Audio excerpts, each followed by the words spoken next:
की आवाज मोतीलाल ओसवाल स्टूडियोज में आप सभी का स्वागत है। आखिरी 1.5 घंटे की तैयारी यहीं पर होगी, लेकिन पहले हेडलाइंस। सेकेंड हाफ में बाजार पर बुल्स की पकड़ हुई ढीली। निफ्टी ने ऊपर से गंवाए करीब 60 पॉइंट्स। सेंसेक्स भी हाई से 200 पॉइंट नीचे। मिड कैप और स्मॉल कैप की रफ्तार भी ठंडी। रिकॉर्ड ऊंचाई पर पहुंचा इस बीच ऑटो इंडेक्स। नए शिखर पर बजाज ऑटो, वहीं बैंकिंग, फाइनेंशियल, फार्मा और मेटल शेयरों में भी खरीदारी। जोश में मिड कैप आईटी शेयर्स। अच्छे नतीजों के बाद 8% से ज्यादा उछलकर एफएनओ का टॉप गेनर बना बिरला सॉफ्ट। एफएसएल, टाटा एलेक्सी और एलटीटीएस में भी रौनक। उधर 7 तिमाही में सबसे ज्यादा मार्जिन के बाद एमजीएल 8% उछला। और मैनकाइंड फार्मा के आईपीओ ने कराई शानदार कमाई। शेयर 20% प्रीमियम पर हुआ लिस्ट, अब 30% उछाल के साथ कर रहा है कारोबार। और निफ्टी की 3 कंपनियां doctor Reddy's, Larsen and Toubro और गोदरेज कंज्यूमर कल पेश करेंगी चौथी तिमाही के नतीजे। एस्कॉर्ट्स कुबोटा के नतीजों का भी रहेगा इंतजार। 15% बढ़ सकता है एल&टी का मुनाफा।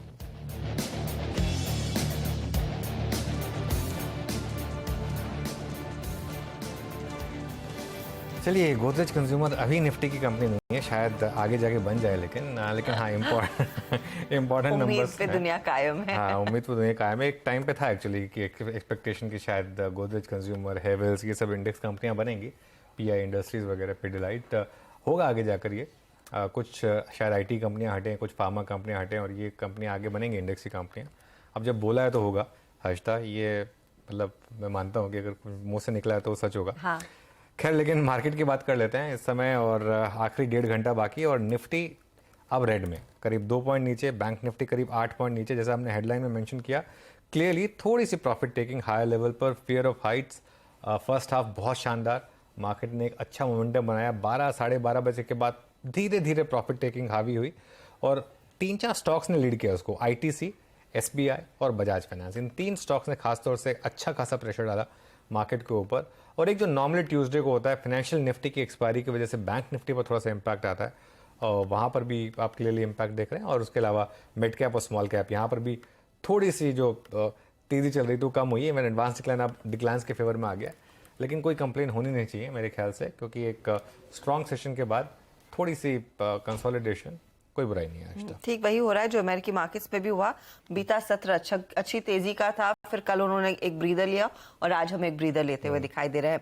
अनुज, लेकिन इन लेवल्स पर कंसिडरिंग हम क्या 18,500 की कल ही बात कर रहे थे, जिस तेजी से मार्केट जा रहा है, इस तरह के ब्रीदर्स आई एम श्योर एक मौका देते हैं पोजीशन लेने के लिए। लेकिन आज के लिए अगर क्लोजिंग की रणनीति बनानी होगी तो क्या वो तेजी का ट्रेड कल के लिए कैरी करने वाला है, या फिर कल का दिन अलग से सोचेंगे, एक फ्रेश लुक लिया जाए उस पर? मेरे ख्याल से हर्षिता, मार्केट अब इस फेज में आ गया जहां पर आप रोज एक फ्रेश व्यू लें तो बेटर रहेगा। क्योंकि वो जो फ्राइडे का बार था, उसमें जो मंडे का बार था, वो काफी एक दूसरे को नेगेट किया उन दोनों ने। अभी का मैं ऑप्शंस का डेटा देख रहा था और बहुत इंटरेस्टिंग है। नॉर्मली आप जो 50 पॉइंट वाली इंटरवल की स्ट्राइक है, उस पर एक्शन वेडनेसडे थर्सडे को ही देखते हैं। आज आप 18,350 की कॉल देखिए। एक्चुअली दोनों कॉल 18,300 350, लेकिन उसमें ज़्यादा इंटरेस्टिंग 18,350 की कॉल ये देखिए। यहाँ पर ओपन इंटरेस्ट देखिए, 86 लाख शेयर्स का ओपन इंटरेस्ट। नॉर्मली ये 50 पॉइंट वाली जो स्ट्राइक होती है वो सिर्फ वेडनेसडे सेकंड हाफ में, थर्सडे फर्स्ट हाफ में एक्टिव होती है, वरना आप 18,200 300 400 पर बिल्डअप देखते हैं। लेकिन जिस तरीके से 300 350 दोनों पर इस तरीके का बिल्डअप हुआ है, मुझे लग रहा है कि एक नियर टर्म में मार्केट के लिए, और आज का हाई भी 18,294 था, वो एक कॉल राइटर्स का जोन था। वहां से मार्केट फिसला। आज 18,300 हम क्रॉस नहीं कर पाए, और सॉरी 18,400 नहीं क्रॉस कर पाया, और इसके लिए थोड़ी सी यहाँ पर प्रॉफिट टेकिंग आ गई। हायर लेवल से इनफैक्ट अब हम काफ़ी गिर गए हैं। इनफैक्ट मिड कैप इंडेक्स में भी काफ़ी डिक्लाइन है हायर लेवल से। लास्ट के 1 घंटे में थोड़ा मार्केट का मूड वापस बिगाड़ा है। 1:30 बजे तक, मतलब 1 बजे तक तो सब कुछ ठीक ठाक लग रहा था, इवन दो हम ऑफ हाइस थे, लेकिन इतने खराब नहीं हुए थे ऑफ हाइस। 18,420 एक रेजिस्टेंस है मार्केट के लिए, सुबह भी इसका हमने डिस्कशन किया था। टेक्सचर अभी भी बाय ऑन डिप्स है, लेकिन अब ये डिप मेरे ख्याल से आप अगर बाय करेंगे तो आपको एक स्टॉप लॉस लगाना पड़ेगा ऑब्वियसली 18,150 160 का। लेकिन ये डिप अगर आपको और 18,200 तक ले गई, और जो हमारी सुबह की स्ट्रैटेजी थी, अगर आपको 18,170 से 18,225 का डिप मिल गया तो वो एक फ्रेश एंट्री जोन होगा। मेरा व्यू अभी भी वही है, मार्केट को देखकर अभी भी वही लग रहा है, क्योंकि टेक्सचर अभी भी बाय ऑन डिप्स का है। तो ये डिप आई है, उसको कोशिश करें लेने की। अगर स्टेबिलिटी आए तो। बैंक निफ्टी बहुत इंटरेस्टिंग है क्योंकि बैंक निफ्टी में ऑलमोस्ट हर ट्यूसडे को आपने पैटर्न नोटिस किया होगा कि फाइनेंशियल निफ्टी की एक्सपायरी की वजह से सेकंड हाफ में प्रेशर आता है, लेकिन वेडनेसडे को मार्केट फिर बैंक निफ्टी लीड लेता है। आज 43,500 पर बड़ी रेजिस्टेंस थी, 43,533 तक हम गए और 43,500 की कॉल देखें और 43,400 की पुट देखें, वहां पर सबसे ज्यादा बिल्डअप है। मेरे ख्याल से एक बार एक्सपायरी खत्म हो जाए फाइनेंशियल निफ्टी की, फिर कल शायद बैंक निफ्टी वापस अपनी चाल रिज्यूम करेगा।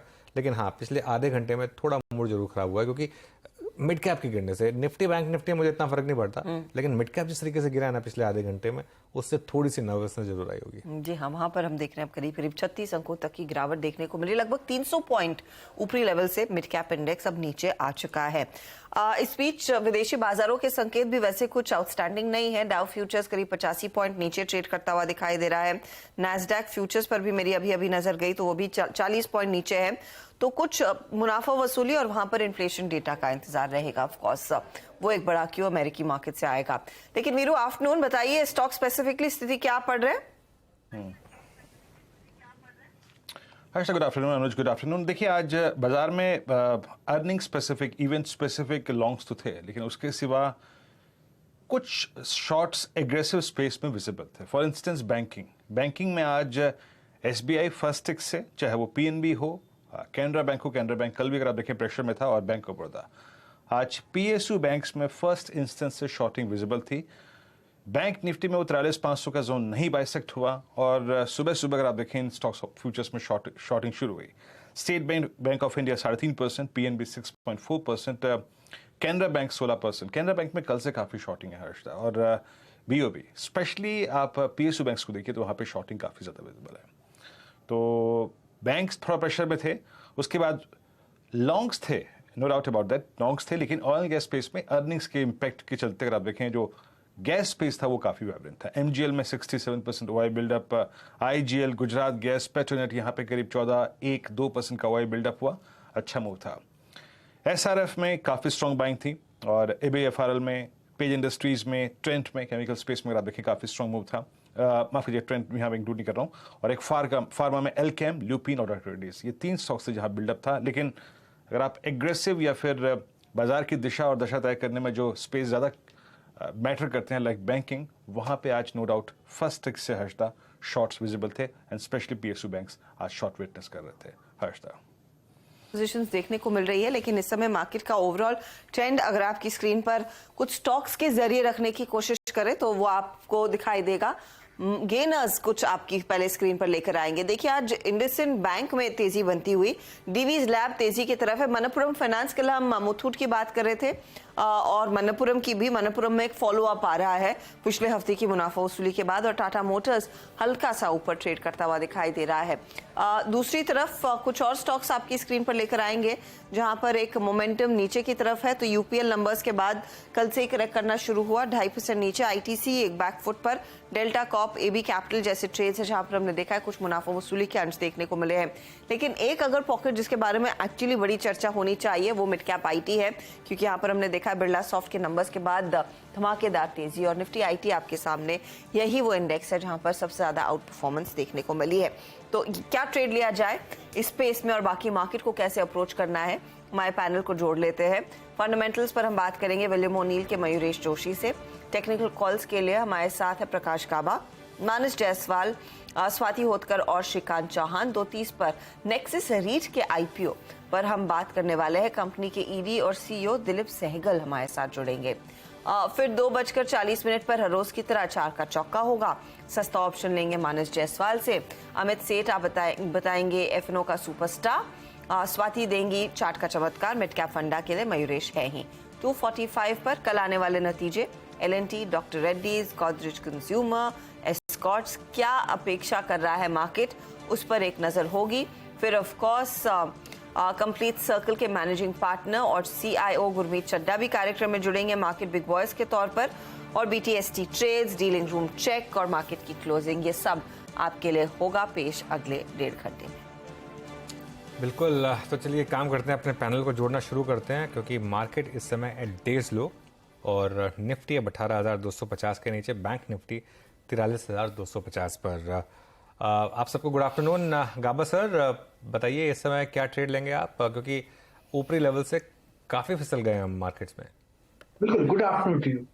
शॉर्ट लेना चाहिए और स्टॉक जो मैंने चुना है वो है चोला फाइनेंस शॉर्ट। उसका रीजन ये है, काफी स्ट्रेच हो चुका है। एक दूसरा 1000 एक आंकड़ा है, साइकोलॉजिकल रेसिस्टेंस वहां से लौटा है। टॉप होगा 998 का, बस ज्यादा नहीं। डाउनसाइड पॉसिबल है 960 टू 940 जोन्स आजकल में देखने को मिल सकते हैं। चोला फाइनेंस वीक। ओके, चोला में अब यहाँ पे जो अर्निंग्स के बाद एक बहुत स्ट्रॉन्ग मूव आया था, अब फाइनली अगर आप देखें थोड़ा सा यहाँ पर रिट्रेसमेंट, और प्रकाश सर यहाँ पे एक फर्स्ट मूव एडवांटेज लेने के लिए 980 पे शॉर्ट ओपन करते हुए। Okay, it's a short.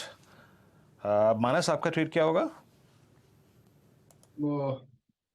Good afternoon Virendra ji. तो देखिए, डीवीज लैब पे खरीदारी करने की राय रहेगी, क्योंकि फार्मा स्टॉक्स में काफी स्टॉक्स अगर आप देखेंगे तो वहां पर कोई मेजर प्रॉफिट बुकिंग देखने को नहीं मिली है, और डीवीज लैब में अपने 200 डे मूविंग एवरेज के आसपास ट्रेड कर रहा है। पैटर्न पॉजिटिव है, तो आप उम्मीद कर सकते हैं कि 200 डे मूविंग एवरेज ब्रीच हो सकते हैं। तो यहाँ पे खरीदारी करने की राय रहेगी। 3300 रुपए के नीचे आपको स्टॉप लॉस लगाना है, और 3400 रुपए, ये दोनों ही कैश लेवल्स है, 3400 रुपए के टारगेट सेट करने हैं डीवीज लैब में। यहाँ पर आप ऑप्शन ट्रेड भी ले सकते हैं, जो 3340 का कॉल ऑप्शन डीवीज लैब का है। आप वहां खरीदारी कर सकते हैं। 64 रुपीज के आसपास के भाव चल रहे हैं। 49 रुपीज के स्टॉप लॉस से यहाँ पर खरीदारी करेंगे 95 रुपीज के टारगेट के लिए। फिलहाल देखिए, डीवीज लैब 3400 की तरफ बढ़ने की पूरी कोशिश में ये काउंटर, और तेजी करनी चाहिए। अगर आप चाहें एक कॉल भी ले सकते हैं 3340 का बाय साइड का ट्रेड। ट्रेंडिंग काउंटर्स में इसको हमने मेंशन भी किया था। अमित, आफ्टरनून, आपका ट्रेड क्या रहेगा? Good afternoon Harshita ma'am, good afternoon Anuj ji, Virendra ji and everybody on the panel. Harshita ma'am, इस समय का मेरा टॉपिक रहेगा सिप्ला। फार्मा सेक्टर से डिफेंसिव बेट है। सिप्ला का अगर हम स्ट्रक्चर देखें तो सिप्ला पिछले 3 से 4 दिनों पे अपने 50 डे एक्सपोनेंशियल मूविंग एवरेज पे कंसोलिडेट कर रहा था। इन लेवल्स पे पिछले 3 दिन की रेंज का जो बॉक्स बना है उसको आज इसने एक ब्रेकआउट दिया। इसका नेक्स्ट रेजिस्टेंस अब लगभग 100 डे एक्सपोनेंशियल के आसपास आता है। अगर ओवरऑल स्ट्रक्चर देखें तो इसमें हायर हाई हायर लोज के फॉर्मेशन बनना शुरू हो गए हैं। काफी सेफ काउंटर लगता है इस बाजार में, तो मुझे लगता है कि सिप्ला में एक बाय की सलाह है। 941 का प्राइस है। बाय करें for a target of 960 and stop loss will be 930 rupees. Okay, ठीक है। चलिए, वैसे कुछ स्टॉक्स हैं जहाँ पर अभी भी थोड़ी तेज़ी बनी हुई है। एक आध आईटी पॉकेट से स्टॉक्स हैं जैसे HCL टेक, जो अभी भी थोड़ी सी स्ट्रेंथ यहाँ पर दिखा रहे हैं। लेकिन मयूरेश को भी जोड़ते हैं अब शो में। Mayuresh, good afternoon. आपकी स्टॉक पिक लो, उससे पहले मुझे मैनकाइंड फार्मा पर आपका व्यू चाहिए। शानदार लिस्टिंग। इनिशियली लग नहीं रहा था कि इस तरीके की लिस्टिंग होगी, लेकिन देन मार्केट में मूड बदला क्लियरली, और अब अपने इशू प्राइस से 30% ऊपर ये स्टॉक। कोई व्यू यहाँ पर? आफ्टरनून अनुज जी, नहीं, स्टेलर लिस्टिंग है मैनकाइंड फार्मा की, and as you rightly pointed out, थोड़ा अनएक्सपेक्टेड था, क्योंकि काफी लोग स्ट्रीट पे यही एक्सपेक्ट कर रहे थे कि इतनी ब्लॉकबस्टर लिस्टिंग नहीं होगी। बट जनरली आई थिंक जो फाइनेंशियल्स इन्होंने पेश किए हैं, जो स्ट्रेटेजिक ऑब्जेक्टिव्स रखे हैं अगले कुछ वर्षों के लिए, I think that is probably leading to such a huge spurt both price में और जो एक्सपेक्टेशंस बिल्टअप कर रहे हैं बोथ। तो यहाँ पर अगर कई लोग, स्पेशली आपको याद होगा, अगर रिटेल पार्टिसिपेशन थोड़ा सा फीका था, ये प्राइमरीली HNI QIB के पैसे पर भरा था। अब वो रिटेल लोग जिन्होंने पैसा पहले नहीं लगाया, इन द फियर की लिस्टिंग गेन नहीं मिलेगा, उनके लिए सलाह क्या होगी मयूरेश? क्या अब आप इस लिस्टिंग के बाद करंट लेवल्स पर पोजीशन लेने के पक्ष में है रिटेल के लिए? नहीं, I think the most logical way of looking at this is now waiting for pullbacks. कभी ना कभी pullbacks देगा, ये कहना बहुत डिफिकल्ट है। आज जो लिस्टिंग गेन्स हुए हैं, क्या ये बिल्टअप हो सकते हैं? शायद हो सकते हैं, नहीं, I think you can't really predict that. But for a retail investor मुझे लगता है, I think pullbacks I think is very very necessary दो चीजों के लिए। एक, आई थिंक लाजमी होता है after such a huge listing की थोड़ा स्टॉक कंसोलिडेट होके शायद एक टाइम करेक्शन में निकल जाता है, या थोड़ी करेक्शन आ जाती है प्राइस वाइज भी, और दूसरा थोड़ा एक वैल्यूएशन कंफर्ट भी आ जाता है। तो कहीं ना कहीं आई थिंक थोड़ा फंडामेंटल्स को प्राइस के साथ अलाइन होने दे, wait for declines. Retail investor को स्पेसिफिकली जल्दबाजी अभी नहीं करनी। तो मयूरेश, आपका अपना स्टॉक पिक क्या होगा इस समय का? So, Anuj, I think NBFCs is something that we are probably having on our buy watch lists. कुछ in couple of weeks back जब चोला ने एक स्टेटमेंट दी थी और जो नंबर्स आए थे चोला ऑब्वियसली वॉज देयर। मुझे लगता है आई थिंक L&T फाइनेंस ये भी शायद अपने वॉच लिस्ट पे रखना चाहिए। 9850 99 ये बहुत अहम लेवल्स अगर ये क्रॉस होते हैं तो उन्हीं लेंस पे डेफिनेटली मोमेंटम ये स्टॉक में आ सकता है। दो चीजें हो रही है बहुत क्लियरली, एक आई थिंक जो होलसेल बुक है that has reduced by almost 55%। तो अगर मैं FY21 की चेष्टा करूं, जो होलसेल बुक था मोर देन 53-54,000 ऑड करोड़, वहां से 20,000 करोड़ के नीचे आ गया है। इनफैक्ट चौथी तिमाही में which was announced a few days back 11,500 crore की आई थिंक एक शार्प रिडक्शन होलसेल बुक में देखी है। एट द सेम टाइम आप अगर रिटेल फोकस देखें, that has started improving significantly. Growth stage 3 assets along with expectations in terms of GNPAs, NPAs deaccelerating further, यानी और भी कम होंगे कुछ तिमाहियों में, supporting NIMs in that same breath would probably mean that जो re-rating हो सकती है रिटर्न रेशियोज में और एडजस्टेड बुक वैल्यू में भी over the next few quarters काफी सिग्निफिकेंट हो सकती है। तो आई थिंक ये जो NBFC फ्रेंचाइजी है अनुज जी, जहाँ पे एक होलसेल डिपेंडेंसी थी इंक्लूडिंग L&T फाइनेंस, जिस हिसाब से आई थिंक एक स्ट्रेटेजिक ओरिएंटेशन हो रही है रिटेल की तरफ और जो नंबर्स एग्जिबिट हो रहे हैं, मुझे लगता है even the coming few quarters will show very very good show in terms of all reported numbers. So L&T Finance definitely focus. L&T Finance holding आपकी स्क्रीन पे 9640 पे मयूर जी के प्रेफर्ड कॉल। इस बीच एक दो स्टॉक फ्यूचर्स जो हम लोगों ने लॉन्ग लिए थे जिस पे काफ़ी स्ट्रॉन्ग पैसा बना भी, वहाँ थोड़े से एक रीजनेबल स्टॉप लॉसेस पे बातचीत कर लेते हैं। मानस, बजाज फाइनेंस को लॉन्ग साइड पे हम लोगों ने बहुत अच्छी तरीके से खेला था और आज फर्स्ट डे है जब इसने पॉज लिया है हायर लेवल से और कल के आई थिंक हाई के ऊपर खुला तो नहीं लेकिन उसको रीगेन कर लिया था। बहुत बड़ा स्विंग लिया लेकिन अब कल की बार का अप्रॉक्सीमेटली 33% रिट्रेस हो चुका है। ये बताइए क्लोजिंग में एक reasonable stop loss Bajaj finance के पोजिशनल ट्रेड पे क्या होगा? देखिए वो स्टॉप लॉस 6500 के नीचे रहेगा। आई थिंक 6490 के स्टॉप लॉस से आप बजाज फाइनेंस से बने रह सकते हैं। देखिए प्रॉफिट बुकिंग देखने को मिली है लेकिन अभी भी रिवर्सल का कोई भी साइन नहीं है, तो आई थिंक एक छोटा सा करेक्शन है और लोअर लेवल पे बाइंग इंटरेस्ट वापस देखने को मिल सकता है। तो 6490 के स्टॉप लॉस से बने रही है बजाज फाइनेंस में। ओके, तो बजाज फाइनेंस के लेवल्स आपने रिविजिट कर लिए, 1.1% की मुनाफा वसूली, लेकिन मानस का मानना है कि होल्ड कीजिए। आज की इस हल्की मुनाफा वसूली पर पैनिक नहीं करना है। स्वाति होतकर इस बीच हमारे साथ जुड़ गई हैं। Swati, good afternoon. आप क्या ट्रेड लेकर आई है हमारे लिए? इस गुड आफ्टरनून में आज के लिए दोनों तरफ के ट्रेड लेके आए हूँ, एक बाय कॉल और एक सेल कॉल। मेरा बाय कॉल है सिप्ला पर। सिप्ला काफी डिफेंसिव पैक है, स्ट्रॉन्ग कंटेंडर है 20 DA में, as well as important moving averages 50-100 के ऊपर वेल प्लेस्ड हो रहा है। हाई टॉप्स हाई बॉटम में चल रहा है। एंड लास्ट कुछ दिनों से मैं देख रही थी कि कंसोलिडेशन हो रहा था with in the span of 920 to 940 के रेंज में। आज इंट्राडे बेसिस उसने ब्रेकआउट दिया है, अभी भी इंटैक्ट है लेवल, कोई मेजर सेल ऑफ हमें नजर नहीं आ रहा है, तो प्रॉफिट बुकिंग नजर नहीं आ रही। तो मुझे लगता है सिप्ला में काफी स्ट्रॉन्ग पोटेंशियल है 960 965 के लेवल्स टेस्ट करने की।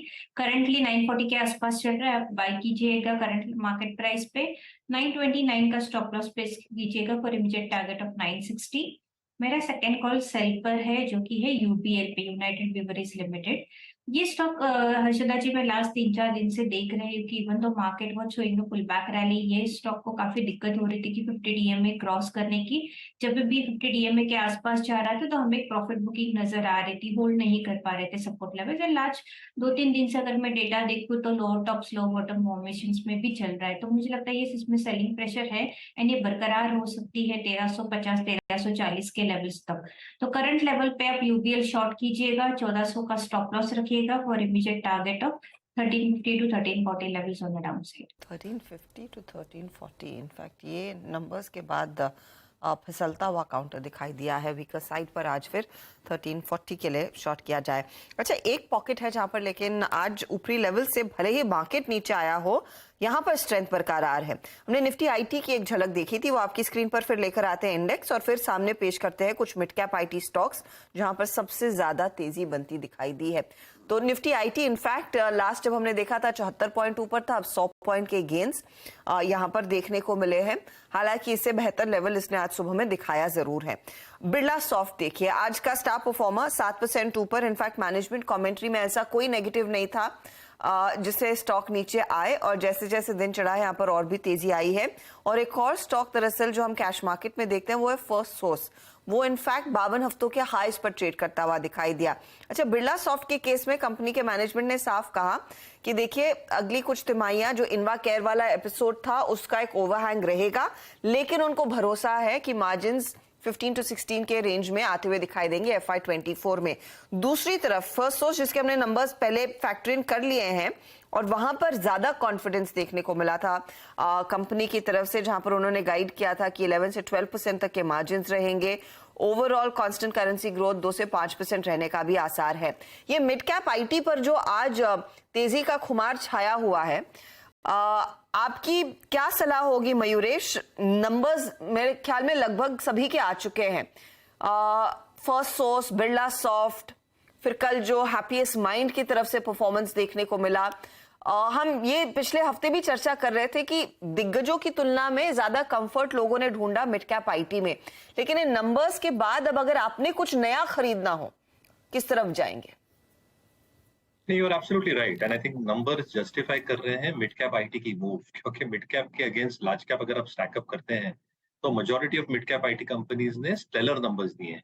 और in fact management commentaries in spite of regional banking mess जो यूएस में है, जो यूरोपियन में ब्याज दर अभी भी बढ़ाएंगी, कोर इन्फ्लेशन अभी भी स्टिकी है, so BFSI retail as a space जो नॉर्थ अमेरिका और यूरोप में अभी भी स्टिकी रह सकती है। In spite of that I think the management commentary has remained very very robust. मुझे लगता है I think mid cap IT ने डेफिनेटली आउट परफॉर्म किया है, बट 2-3 चीजें स्टैंड आउट होती है। एक, आई थिंक जो $1 बिलियन डील विंस होती हैं बिटवीन 1 मिलियन एंड 5 मिलियन, वो शायद कंटिन्यू हो with in mid level corporates across the globe. वहां पे थोड़ी स्लो डाउन की जो एक हम उम्मीद लगाए बैठे हैं, वो इतना ना हो, which probably means that order wins will still keep on coming in rather than those large multi-million orders जो large cap IT companies को hit करते हैं। दूसरा, the burst in terms of margins are probably behind us। तो जितनी भी attrition, wage hike related issues थी, ये पूरे सेक्टर के लिए आई थिंक पीछे रह गई है। तीसरा, I think in terms of if a soft recession probably comes through across the globe, मुझे लगता है आई थिंक ऑर्डर विंस और भी ज्यादा हो सकती है, जो शायद जो रिस्क ऑन फैक्टर है मिड कैप आईटी कंपनीज के लिए, जहाँ पे वैल्यूएशंस डेफिनेटली सस्ते नहीं है बट मोमेंटम शायद सस्टेन हो। तो हमें लगता है I think KPIT even if it's a late stage 4 base जिनके पास है, मुझे लगता है मोमेंटम शायद इवन इफ इट करेक्ट्स बरकरार थोड़ा रह सकता है। एलटीआई, माइंडट्री, परसिस्टेंट ने अच्छे नंबर्स पोस्ट किए हैं। In fact one of the biggest outliers Harshada ji ये सेक्टर में से डेटामैटिक्स था। उसके numbers were far better than anybody had expected. बहुत ज्यादा कवरेज है नहीं, but look at the move that Datamatics has given. तो कहीं ना कहीं I think mid cap IT favour में रहेगा, ये शायद स्टॉक्स थोड़े मोमेंटम और भी एक्सपेक्ट कर सकते हैं। इनफैक्ट हर्षदा फर्स्ट सोर्स तो इस समय 52 वीक हाई पर है, साइंट ऑलमोस्ट 52 वीक हाई पर, परसिस्टेंट सिस्टम सिर्फ 8% दूर है 52 वीक हाई से, एलटीटीए सिर्फ 12 या 13% दूर रह गया 52 वीक हाई से, इवन एलटीआई माइंडट्री भी 14% दूर रह गया 52 वीक हाई से। सिर्फ एक इन्फोसिस को छोड़ दें तो बाकी पूरे के पूरे सेक्टर में एक्चुअली शानदार कमबैक रहा है। और ये आपको बता रहा है बेसिकली कि वो एक सिर्फ जो एक इन्फोसिस वाला दिन पैनिक था, उस दिन जो लोगों ने अनाप शनाप शेयर्स बेचे होंगे वो गलत था। एक इन्फोसिस में अलग से प्रॉब्लम थी, लेकिन इन्फोसिस के अलावा आप तो सेक्टर ट्रैक भी करती है, मैनेजमेंट से बात भी करती हैं, किसी मैनेजमेंट ने कोई इतना ज़्यादा डर नहीं दिखाया जो एक इन्फोसिस को लेकर था। और इन्फोसिस के साथ भी ये कहा जाता है कि कई बार वो ऐसे करते हैं कि जब आउटलुक थोड़ा अनसर्टेन हो तो बहुत कम प्रॉमिस करते हैं ताकि वो फिर उसको ओवर डिलीवर कर सकें। और मेरा मानना ये है कि इन्फोसिस ने भी जो बहुत म्यूटेड गाइडेंस दी है उससे काफी आउट परफॉर्म करेगा, तो ये चांसेस हैं। हो सकता है कि ये वो क्वार्टर और खराब रहे, उनको Q1 लग रहा होगा कि वाकई में काफी खराब है, इसलिए पहले फ्रंट लोड कर देते हैं अपनी खराब गाइडेंस। लेकिन हो सकता है कि इवन इन्फोसिस भी रिजल्ट डे लोज को बचा रहा है एक्चुअली, तो उस हिसाब से मुझे लग रहा है कि काफी इंटरेस्टिंग, काफी बाइंग आई है वैसे एक्चुअली। जी हाँ, इनफैक्ट अनुज इंटरेस्टिंग ये होगा देखना कि किसने फायदा उठाया है, क्योंकि रिसेंट पास में जो पैसे आए हैं वो लार्जली एफआईआईज के ही आते हुए दिखाई दिए, जो हमने पिछले 8-10 दिनों में देखा। सो यू नेवर नो कि इन्फोसिस जैसा स्टॉक उन लेवल्स पर बड़े पैमाने में एफआईआईज की तरफ से ही खरीदा गया। बिल्कुल, लॉन्ग ओनली फंड्स ने तो खरीदा भी होगा, बिल्कुल खरीदा होगा। और ऑब्वियसली ईटीएफ जो बाइंग हुई है उन्होंने नहीं ना खरीदा हो शायद, लेकिन लॉन्ग ओनली फंड्स ने जरूर खरीदा होगा। और इवन टीसीएस अगर आप देखें तो आज टीसीएस एक्चुअली अपने रिजल्ट लो से काफी ऊपर है और 52 वीक हाई के सिर्फ करीब 9% दूर रह गया। तो बाइंग तो रिज्यूम हुई है आईटी स्टॉक्स में, और मुझे लग रहा है कि नंबर्स भी काफ़ी ठीक ठाक ही रहे हैं। Except for Infosys. First source ने पिछले क्वार्टर में बहुत अच्छे नंबर्स दिए थे। इस बार मैं पढ़ रहा था एक्सपेक्टेशन, काफी स्ट्रॉन्ग एक्सपेक्टेशन है फर्स्ट सोर्स से, और अब तो खैर वो एफएनओ में नहीं है, लेकिन इसके लिए हम कम डिस्कशन करते हैं स्टॉक की, लेकिन एक्सपेक्टेशंस काफी हैं। टाटा एलेक्सी से बहुत स्ट्रॉन्ग एक्सपेक्टेशंस हमेशा होती हैं, तो I think mid cap IT में तो कोई प्रॉब्लम नहीं है। एक ओवर वैल्यूएशन की प्रॉब्लम थी, वो भी कुछ हद तक सॉल्व हो चुकी है। लार्ज कैप में काफी हद तक सॉल्व हो चुकी है, मिड कैप में भी ओवर वैल्यूएशन है, लेकिन उनके नंबर्स आ रहे हैं उसके लिए ओवर वैल्यूएशन। हाँ, और इनफैक्ट आज जब सुबह में मैं बिरला सॉफ्ट के मैनेजमेंट से बात करी थी, उन्होंने बोला यही पेन्स तो हमारे साथ भी हैं कि इनडिसीजन है, लेकिन लकीली फॉर देम जो क्लाइंट बेस है वो बहुत छोटा है। Exactly. तो इतना पेन इनको महसूस नहीं होता जितना शायद एक बेलवेदर को महसूस होता है। एग्जैक्टली, और छोटी कंपनियों में ये होता है कि आप थोड़े नए क्लाइंट्स लाकर उसकी भरपाई कर सकते हैं। बड़ी कंपनियों में इन्फोसिस का एक अगर $1 बिलियन का क्लाइंट है तो आप उसको एकदम से रिप्लेस नहीं कर सकते, वो छोटी कंपनी के पास एक फायदा होता है ऑब्वियसली। तो और आपके सामने वो लेवल साफ चमक रहे हैं। अच्छा अमित, कोई ट्रेड आप इन टेक्नोलॉजी कंपनियों में लेना चाहेंगे मिड कैप में, या फिर आपको अगर दिग्गज भी अच्छा लग रहा है तो बताइए। नहीं, दिग्गज में हर्षिता मैम, जैसे कि हमने बात की, टीसीएस काफी स्टेबल है, लेकिन उसके अलावा जो मुझे काफी पसंद आ रहा है that is HCL tech. Large cap की अगर बात करें, एचसीएल टेक अपने सारे शॉर्ट टर्म मूविंग एवरेजेस के ऊपर ट्रेड कर रहा है, और पिछले 4 से 5 दिनों का जो इसने कंसोलिडेशन किया था उसके हाई के भी ऊपर ट्रेड कर रहा है। तो सेफ बेट लगता है, क्योंकि इसमें थोड़ी सी इन लार्ज कैप्स में वॉलेटिलिटी कम होती है, स्लो एंड स्टडी आराम से मूव अप करते हैं। तो मुझे लगता है इसमें 1110 1120 के टारगेट्स पॉसिबल हैं। स्टॉप लॉस लगभग 1065 का मैं रखूंगा एचसीएल टेक में। ओके, चलिए एक और स्टॉक देखते हैं, टाटा कम्युनिकेशंस। आज इसमें 12% का ओपन इंटरेस्ट बिल्डअप, शानदार मूव, और स्टॉक काफ़ी समय के बाद इसने एक मूव दिखाया टाटा कम्युनिकेशंस ने।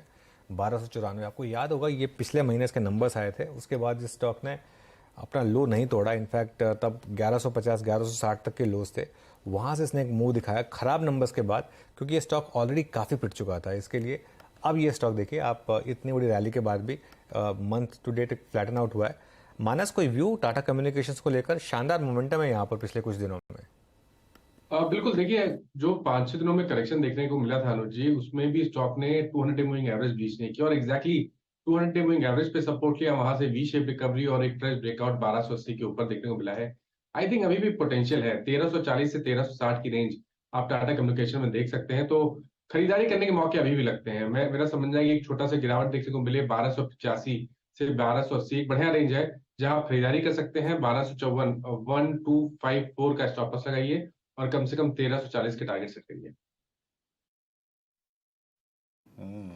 अच्छा मानस, एक चीज और देखिए, अगर आपने रीड करी हो, कुछ क्रॉस कॉम्बिनेशंस को देखिए, कुछ स्टॉक फ्यूचर्स हायर लेवल से रिट्रेस हो रहे हैं, लेकिन अब कुछ स्टॉक फ्यूचर्स जो कि बेस से निकल रहे हैं वो अच्छा मूव दे रहे हैं। अभी टाटा कम्युनिकेशन की बात हुई, 1296 पे ये चला खूब और ये बेस से निकला। आज का इसका लो था 200 डे एक्सपोनेंशियल मूविंग एवरेज।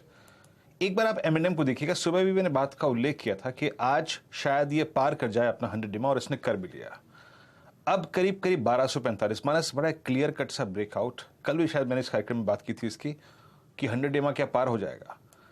मानस, ये उस 9 मार्च की कैंडल को स्ट्राइक कर रहा है। अभी आपका व्यू एम&एम पे, इस बेस से बाहर निकलने की क्या स्ट्रॉन्ग इंडिकेशन है, और कोई ऑप्शन ट्रेड अगर आपके पास हो तो बताइएगा प्लीज।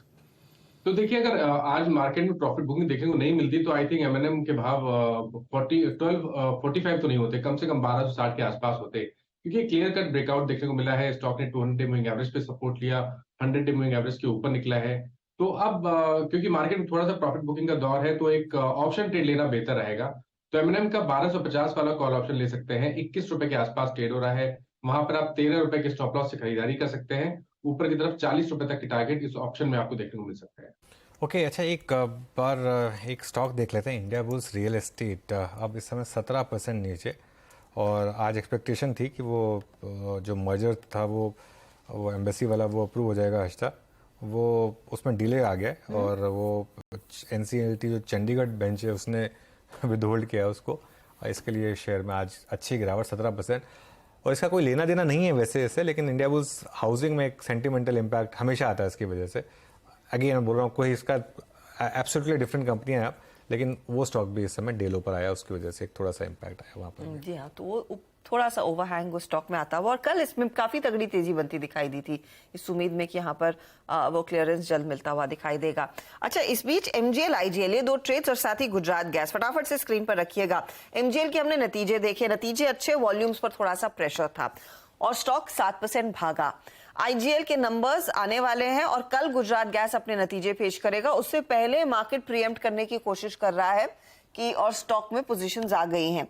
टेक्निकली स्वाति एमजीएल तो ऑफ कोर्स एक आउट परफॉर्मर रहा है आज का, लेकिन आईजीएल गुजरात गैस यहाँ पर कुछ फॉलो थ्रू जो खरीदारी आज देखने को मिली है उसके साथ जाएंगी क्या, कुछ कैरी करेंगी कल के लिए?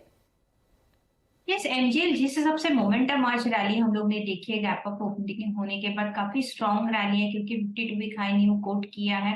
एंड आई बिलीव कि जिस हिसाब से उसके आज का इम्पैक्ट रखा है या ट्रेडिंग रखा है काफी स्ट्रॉन्ग है। 1100 का अपसाइड टारगेट देख रही है, उसके बाद ऑलमोस्ट आज टच किया है, उसके बाद 1120 के अपसाइड डोज ओपन हो जाते हैं। Definitely long position hold on करना चाहिए as long as it sustains about 1060 levels. तो अगर जिनके पास भी लॉन्ग पोजीशन हो विद 1060 के ट्रेलिंग स्टॉप लॉस अपने लॉन्ग पोजीशंस होल्ड कर सकते हैं। गुजरात गैस इतना स्ट्रॉन्ग नहीं लग रहा है कंपेयर टू एमजीएल के हिसाब से, बट आई बिलीव कि इसमें एक स्पार्क हमें देखने मिल सकता है। अगर रिजल्ट्स अच्छे तो मुझे लगता है ये वापस 200 डे डीएमए टच कर सकता है, जो कि अराउंड 480 के आसपास तक है, तो वहां तक हमें मोमेंटम रैली देखने मिल सकती है। बट आई डोंट बिलीव कि यहाँ पे रिस्क रिवॉर्ड काफी फेवरेबल की फ्रेश लॉन्ग पोजीशंस अब इनिशिएट करना चाहिए। But those who are having any long position previous है तो वो एक 460 के ट्रेलिंग स्टॉप लॉस से होल्ड कर सकते हैं for immediate target of 480, then 495 के लेवल्स ओपन हो जाते हैं।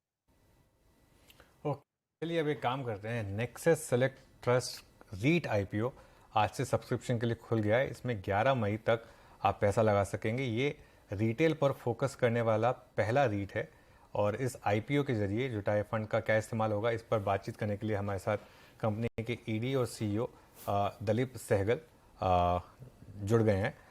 इसके बारे में एक और बात बता दूं कि ये 17 मॉल ऑपरेट कर रहे हैं, जिसमें दिल्ली सेलेक्ट सिटी वॉक शामिल है, जो कि इंडिया का हाईएस्ट सेल्स पर स्क्वायर फुट के हिसाब से एक मॉल है जो जाना जाता है, और एप्पल स्टोर भी है जिसका रेंटल वैल्यू काफ़ी हाई है। सहगल साहब, गुड आफ्टरनून। तो पहले तो ये बताइए कि इस आईपीओ में, या इसको हम पर यूनिट के हिसाब से कहेंगे, पर शेयर नहीं कहेंगे, इसको रिटेल किस तरीके से देखे, उनके लिए क्या खास है इसमें पैसा लगाने के लिए? अच्छा सवाल है। तो सबसे पहले तो ये जरूरी है समझना कि ये बाकी रीट से फर्क क्यों है, क्योंकि कभी होता क्या है, रिटेल इन्वेस्टर समझता है सब रीट्स एक सी होती हैं। ये समझाना जरूरी है कि रीट जो हम लेके आए हैं आज, ये फर्क है। क्यों फर्क है? क्योंकि ये सिर्फ रिटेल है। 95% जो रेवेन्यू है हमारा वो रिटेल से ही है। 2 होटल है, थोड़ा ऑफिस है, बट बेसिकली रिटेल है। सो जो भी इन्वेस्टर है वो इसमें क्यों इन्वेस्ट करे? पहली बात तो ये है कि ये इंडिया की कंजम्पशन स्टोरी पे बेस्ड है, अनलाइक से एन ऑफिस रीट जो एक अलग प्लेटफॉर्म पे है। तो ये पहली बात है। दूसरी बात ये है कि रिटर्न अच्छे हैं।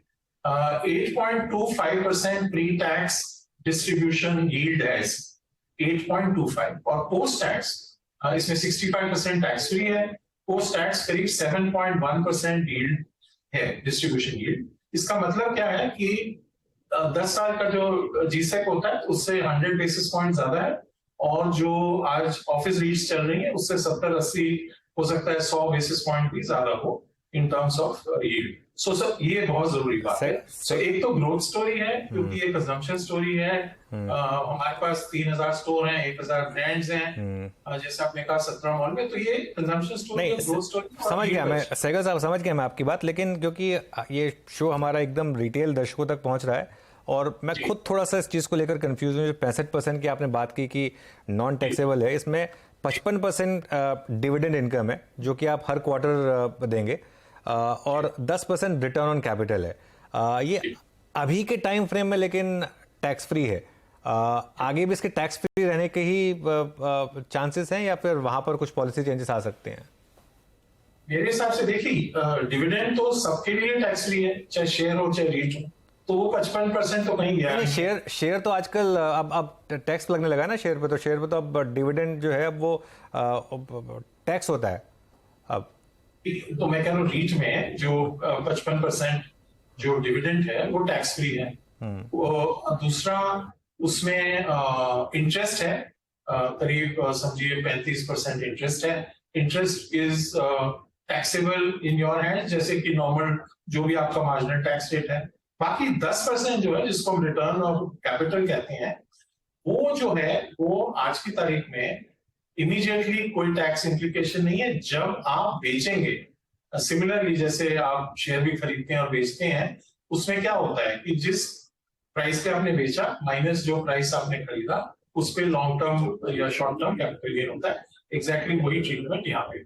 सो आज की तारीख में जैसे मैंने आपसे कहा 65% जो है वो टैक्स फ्री है, और आगे जाके भी मेरे हिसाब से कोई ज्यादा फर्क नहीं पड़ना चाहिए। मैं आपसे सहगल साहब ये एक चीज समझना चाहूंगी, जब आप ये इशू लेकर आए हैं, आपने डीआरएचबी में कहा है कि लार्जली आप अपने डेट को कुछ रीपे करना चाहते हैं, तो अगर उस पर कुछ हाईलाइट हमें दे सकें, कितना करंट डेट है, कितना इसमें से आप रीपे करेंगे, और क्या डेट को कम करने का आगे का क्या रोड मैप है? सो आज की तारीख में डेट करीब 4000 करोड़ है, और जो ये इशू है जैसे आपने कहा डेट रीपेमेंट के लिए ही है। इसके बाद आईपीओ और लिस्टिंग के बाद डेट जो है करीब 3000 करोड़ रह जाएगा। दूसरी चीज जो आई थिंक इन्वेस्टर को समझनी चाहिए वो ये है कि हमारा जो मॉडल है वो एक्विजिशन मॉडल है। सारा जो 17 मॉल है सब एक्वायर की गई हैं, तो हमारे पास हेडरूम है आगे खरीदने के लिए मॉल की नहीं। तो हमारा लोन टू जो एसेट वैल्यू है वो करीब 15.5% है लिस्टिंग पे। उसका मतलब क्या होगा? उसका मतलब ये है कि हम 28-29% एलटीवी पे जा सकते हैं। तो $500 million हमारे पास हेडरूम है फॉर टेकिंग मोर डेट अगर हम और मॉल खरीदना चाहते हैं। दूसरा, रीट एज एन इंस्ट्रूमेंट बहुत अच्छा है लोगों के लिए, मॉल ओनर्स के लिए। जैसे आपने कहा सिलेक्ट ने भी रोल इन किया, क्योंकि जब एक मॉल ओनर रीट में रोल इन करता है तो अपने फिजिकल एसेट को फाइनेंशियल एसेट बनाता है, तो उसमें कोई टैक्सेशन नहीं है। मान लीजिए अगर सिलेक्ट बेचता मॉल तो उसको कैपिटल गेन देना पड़ता। आज की तारीख में क्योंकि उन्होंने रोल इन किया है, उनको कोई कैपिटल गेन नहीं देना पड़ेगा। सो ये दो बड़ी एडवांटेजेस हैं गोइंग फॉरवर्ड कि हम एक तो लोन हेडरूम काफी है, और दूसरा रीट के यूनिट्स दे सकते हैं in lieu of the physical asset. So दोनों चीजें जो है वो फेवरेबल है रीट स्ट्रक्चर में। सहगल साहब, थोड़ा सा एक्सपेंशन प्लान्स के बारे में बात करते हैं। पहले तो जो आपका एग्जिस्टिंग पोर्टफोलियो है सर, उसकी ऑक्यूपेंसी राइट नाउ एग्जैक्टली कितनी है, और साथ ही साथ जो अप्रोक्सीमेटली जो इसकी जो लीज ड्यूरेशन है वो कितनी है, और अगले 1-2 साल में सर और कितने मॉल एसेट्स एक्वायर करने की योजना है किन सिटीज? हाँ, सो सबसे पहले आपने कहा कि ऑक्यूपेंसी क्या है। हमारी ऑक्यूपेंसी इस वक्त 96% है, और उसमें से 94% जो है वो रेंट यील्डिंग है। तो क्या होता है कि लीज साइन हुई है, फिट आउट चल रहा है। सो 96% ऑक्यूपेंसी और 94% रेंट यील्डिंग है। आगे चल के हो सकता है ईयर एंड तक ये 97-98% हो जाए। उससे ज्यादा ऑक्यूपेंसी मॉल में होती नहीं, थोड़ी जगह खाली रखनी पड़ती है चेंज के लिए। दूसरी चीज आपने ये पूछी कि आगे जाके मॉल और कितनी ऐड हो सकती है पोर्टफोलियो में। मेरे हिसाब से पिछले 6 सालों में हर साल हमने 1.5 मिलियन स्क्वायर फीट के करीब एक्वायर किया है, और आगे जाके भी मुझे लगता है कि इतना हम कर पाएंगे। सो अगले 3 से 5 साल में पोर्टफोलियो डबल होने का पूरा चांस है। और जैसे मैंने आपको कहा कि रीट समर्थ है, बोथ डेट भी हेडरूम है और यूनिट्स भी इशू कर सकते हैं। सो एक्विजिशन का अपॉर्चुनिटी काफी स्ट्रांग है आगे चल। ये 2 सवाल थे। एक तीसरा सवाल और था आपका, अगर वो रिपीट करें तो मैं जवाब। अब अनफॉर्चुनेटली वीरू से संपर्क थोड़ा सा टूट गया है, उस स्टूडियो में कुछ दिक्कत हो रही है। लेकिन मैं आपसे आपके होटल बिजनेस पर भी एक व्यू लेना चाहती हूँ मिस्टर सहगल, क्योंकि आपके हाथ में जहां पर स्पेसिफिक कुछ प्राइम मॉल्स हैं, करीब 2 होटल्स भी हैं, वहां पर किस तरह की रेवेन्यू आती है लगभग, अगर उसका अंदाजा दे सके। और आपने एक्विजिशंस की बात की, क्या ये सिर्फ मॉल्स के लिए है, या फिर आपको लग रहा है कि आपके हाथ कुछ बढ़िया होटल एसेट्स भी आ सकते हैं going forward? Fair question. So पहले तो जरूरी है समझना कि 95% हमारा रेवेन्यू जो है आज की तारीख में मॉल, हम बेसिकली मॉल कंपनी है। ये जो 2 होटल एसेट हैं और थोड़ा सा ऑफिस एसेट है, वो आया है जब हमने एक्वायर किया। जैसे चंडीगढ़ में इलांते मॉल है, वो एक्वायर किया तो उसके साथ हयात होटल भी एक्वायर हो गया और उसके साथ एक ऑफिस ब्लॉक भी एक्वायर हो गया। तो अलग से हम एक्वायर नहीं करेंगे। आगे चल के भी हमारा फोकस सिर्फ मॉल एक्विजिशन पे ही रहेगा, मॉल एसेट्स पे ही रहेगा। और ये होटल कैसे चल रहे हैं? आज की तारीख में बहुत अच्छे चल रहे हैं। जैसे आपको पता है टूरिज्म पीक पे है, एवरेज रेंट्स जो है, रूम रेट जो है वो बहुत अच्छा है, ऑक्यूपेंसी लेवल्स अच्छे हैं। तो होटल का बिजनेस बहुत अच्छा चल रहा है, बट हमारे लिए वो फोकस एरिया नहीं है, ना अभी है ना आगे चल के होगा। अच्छा, अब ये इसमें 1400 करोड़ का फ्रेश इश्यू है और 1800 करोड़ का ओएफएस है, और ओएफएस में 7 आपके जो यूनिट होल्डर्स हैं, जिसमें ब्लैकस्टोन आपका स्पॉन्सर है, वो भी बेच रहा है, और वो 60% स्टेक उनका कट होकर रह जाएगा 43%। ये 43 आगे जाकर और कम होने के चांसेस हैं, या फिर इसमें कुछ लॉक इन है, या ये 43 पर ही रहेगा? इस पर अगर कुछ जानकारी दे सकें तो। पहला साल तो पूरा लॉक इन है, स्पॉन्सर के लिए कुछ नहीं बेच सकते हैं, और 3 साल में 15% लॉक इन रहता है। तो ये बात है, पहली बात। दूसरी बात आपको समझना जरूरी है कि ये जो प्लेटफॉर्म है, ब्लैकस्टोन ने 2015-2016 में ही शुरू किया था, पहली 2 मॉल के एक्विजिशन के बाद। लास्ट जो एक्विजिशन हुई है 8 मॉल की साउथ में प्रेस्टीज से, वो हुई है मार्च ऑफ 21 में एक्चुअली। तो उस हिसाब से अगर देखा जाए तो ये प्लेटफॉर्म काफी नया है, और कोई रीजन नहीं समझ में आएगा कि अभी इमीडिएटली ब्लैकस्टोन को इसमें एग्जिट करना पड़ेगा। एक आखिरी सवाल, आप क्योंकि आपका बिजनेस मॉडल पूरी तरीके से मॉल्स और मेरे ख्याल से रेंटल्स पर डिपेंड करता है, इसमें जैसे कोविड के टाइम पे एक बड़ा डिसरप्शन आया था, वो वैसा रिस्क एक रहेगा आगे जाकर? और एसेट्स बेचने की आपकी कभी इसमें कोई योजना नहीं होगी? जो आपकी एनएवी है 18,000 या 23,000 करोड़ की, उसकी कभी कोई योजना नहीं होगी? हाँ, सो एनएवी बिल्कुल आपने ठीक कहा, 18,000 करोड़ है, और योजना बेचने की नहीं है, पोर्टफोलियो को ऐड करने की है। आपने पहले एक बारी सवाल पूछा था जब शायद कट हो गया कि एवरेज लीज पीरियड क्या होता है। हमारे बिजनेस में करीब 5.5 साल का एवरेज लीज पीरियड है। ऑफिसेज में ज्यादा होता है, हमारा कम है। दूसरा, ये बहुत जरूरी है जानना कि अगर हम नहीं भी मॉल खरीदते तो ग्रोथ प्रॉफिट में कहां से आएगी? 3 तरीके से आएगी। नंबर 1, हमारी 95% लीजेस जो है उसमें 15% का क्लॉज होता है कि हर 3 साल में 15% रेंट इंक्रीज होगा, तो वो हो गया। दूसरा, 87 और 88% लीजेस में हमारे पास रेवेन्यू शेयर होता है। रेवेन्यू शेयर का मतलब ये है कि अगर दुकान या ब्रांड बहुत अच्छा चल रहा है तो जो रेवेन्यू वो बना रहे हैं उसका शेयर हमको देंगे। ये दूसरा हो गया। तीसरा, हर साल करीब 20% लीज 10% लीज जो है वो रिन्यू होती है, और करीब 20% उन पे अपसाइड मिलता है। सो ये 3 जो बकेट्स हैं ग्रोथ की, प्रॉफिट की, ये बहुत इंटैक्ट है। तो अगर हम नहीं भी मॉल खरीदते तो ये तीनों तो हैं ही।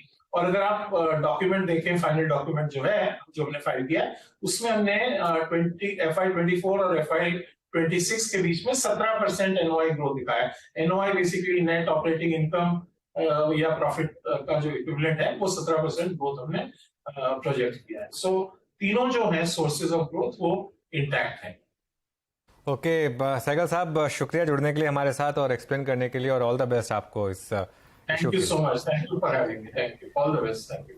ओके, तो काफ़ी यूनिक कॉन्सेप्ट, काफ़ी इंटरेस्टिंग, उसके थोड़ी हमने चर्चा इसको बढ़ा दी थी हर्षता, और इसमें मैं एक पढ़ रहा था। अच्छा, ये सेलेक्ट सिटी वॉक जो मॉल की बात कर रहा हूँ, जो दिल्ली वाले हैं उनको पता होगा, साकेत में खास तौर से एक बहुत ही प्रीमियम मॉल है जहाँ पर एप्पल का स्टोर भी खुला है, और उसकी वजह से ही काफ़ी वहाँ पर फुटफॉल बढ़े हैं ऑब्वियसली।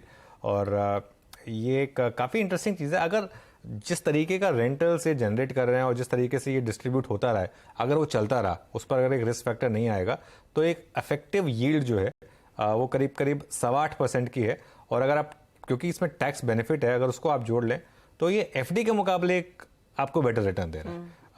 बस रिस्क फैक्टर यही है कि इस समय तो इकोनॉमी में बूम है, तो इसके लिए आप उस तरीके के वो देख रहे हैं, आगे जाके भी ये रहेगा या नहीं रहेगा। लेकिन दिल्ली का जो मैंने मॉल कल्चर देखा है, जैसे मुंबई में तो मॉल बहुत कम जाते हैं लोग, आप बड़े से बड़े मॉल खाली देखेंगे। दिल्ली में मॉल कल्चर बहुत बड़ा है, वहाँ पर तो बहुत ज़्यादा मतलब वीकडे में भी काफी अरे आप जाके देखिए दिल्ली में वीकडे पे जाके देखिए आप, वहाँ पर जगह नहीं मिलती, आप वीरू से पूछ के देख लीजिए। और दिल्ली में मतलब हर कोई मॉल में घुसा होता है, मतलब इवन वीकडेज पे लोग मॉल में होते हैं। फूड कोर्ट में जगह नहीं मिलती दिल्ली में वीकडे पे। क्यों वीरू, गलत कह रहा हूँ मैं? बिल्कुल सही कह रहे हैं। मेरे तो खैर अब बगल में जहां मैं बैठा हूं हर्षदा, उससे मेरे ख्याल से महज 100 मीटर दूर डीएलएफ का मॉल है। अब साकेत जाना नहीं होता, अदरवाइज साकेत पहले नोएडा के लोगों के लिए भी बहुत प्रेफर्ड एक डेस्टिनेशन था, बट अब डीएलएफ ने पूरा कर दिया। लेकिन एक बात बिल्कुल सही कहा आपने, फूड कोर्ट चाहे वो गुड़गांव का एम्बियंस हो, साकेत हो, डीएलएफ हो, जेआईपी हो, आपको बिल्कुल हमेशा फुल मिलेगा। अभी भी चले जाइए, आपको फुल मिलेगा। ये बड़ा इंटरेस्टिंग है एक्चुअली। एक चीज आपने नोटिस की होगी, अगर आपका फूड कोर्ट अच्छा है तो आपका मॉल चल जाएगा। और बॉम्बे में हमने कई ऐसे प्राइम मॉल्स देखे हैं जहां पर फूड कोर्ट उन्होंने पहले प्लान नहीं किया था और उस मॉल का कुछ नहीं हुआ। बिल्कुल। तो अब इधर वेज ये एक इंटरेस्टिंग अपॉर्चुनिटी निवेशकों के लिए पैसे लगाने की, याद रखिएगा आज से इनफैक्ट वो रीट्स का इशू खुल रहा है और यहाँ पर आपको शेयर नहीं यूनिट खरीदने होते हैं। और आप चाहें तो ये दोबारा ऑनलाइन कॉन्वर्सेशन सुन सकते हैं ज्यादा बेहतर समझने के लिए कि किस तरह की अपॉर्चुनिटीज आपके हाथ लगती हुई दिखाई देगी और कंपनी का एक्चुअल प्लान क्या है। इस बीच हमारे साथ पैनल में मेरे को दिखाई दे रहे थे श्रीकांत चौहान जो जुड़ गए। श्रीकांत, आफ्टरनून। आप आए, बाहर आए, थोड़ी सी रिकवरी आती हुई, 4 पॉइंट ही सही लेकिन कुछ ग्रीन में लौटा है निफ्टी। 18,267 के लेवल्स। निफ्टी बैंक 17 पॉइंट अभी भी नीचे है और मिड कैप जो ऊपरी लेवल से 300 पॉइंट नीचे आए थे, करंटली 35 पॉइंट की बढ़त आ रही है। बताइए ट्रेड क्या रहेगा इस तरह के मार्केट में थोड़ी सी वॉलेटिलिटी बढ़ती हुई? Good afternoon Arshada, good afternoon Anuj. I think सी मार्केट में हमने कंसिस्टेंट रनअप देखा था और उस कंसिस्टेंट रनअप के बाद जो मार्केट ने 18,280 के लेवल्स को क्रॉस किया है, वो मैं कहूंगा कि एक काफी प्लस पॉइंट है मार्केट के लिए। और यहाँ से 18,500 या शायद 18,600 के भी लेवल्स निफ्टी दिखा सकता है। यस, बिकॉज की काफी रनअप हो चुका था, एक करेक्शन आ सकता है। आई थिंक करेक्शन आ चुका है 18,250 और 200 इन लेवल्स के करीब। मुझे लगता है कि काफी अच्छा सपोर्ट है मार्केट के लिए और इन लेवल से वापस हमें एक रिबाउंड देखने मिलेगा। तो करंट लेवल से हमें लगता है कि निफ्टी में या कुछ स्टॉक स्पेसिफिक बिल्कुल लॉन्ग पोजीशंस बनाई जा सकती है। Good afternoon. तो आपकी प्रेफर्ड किसके होंगे इस समय?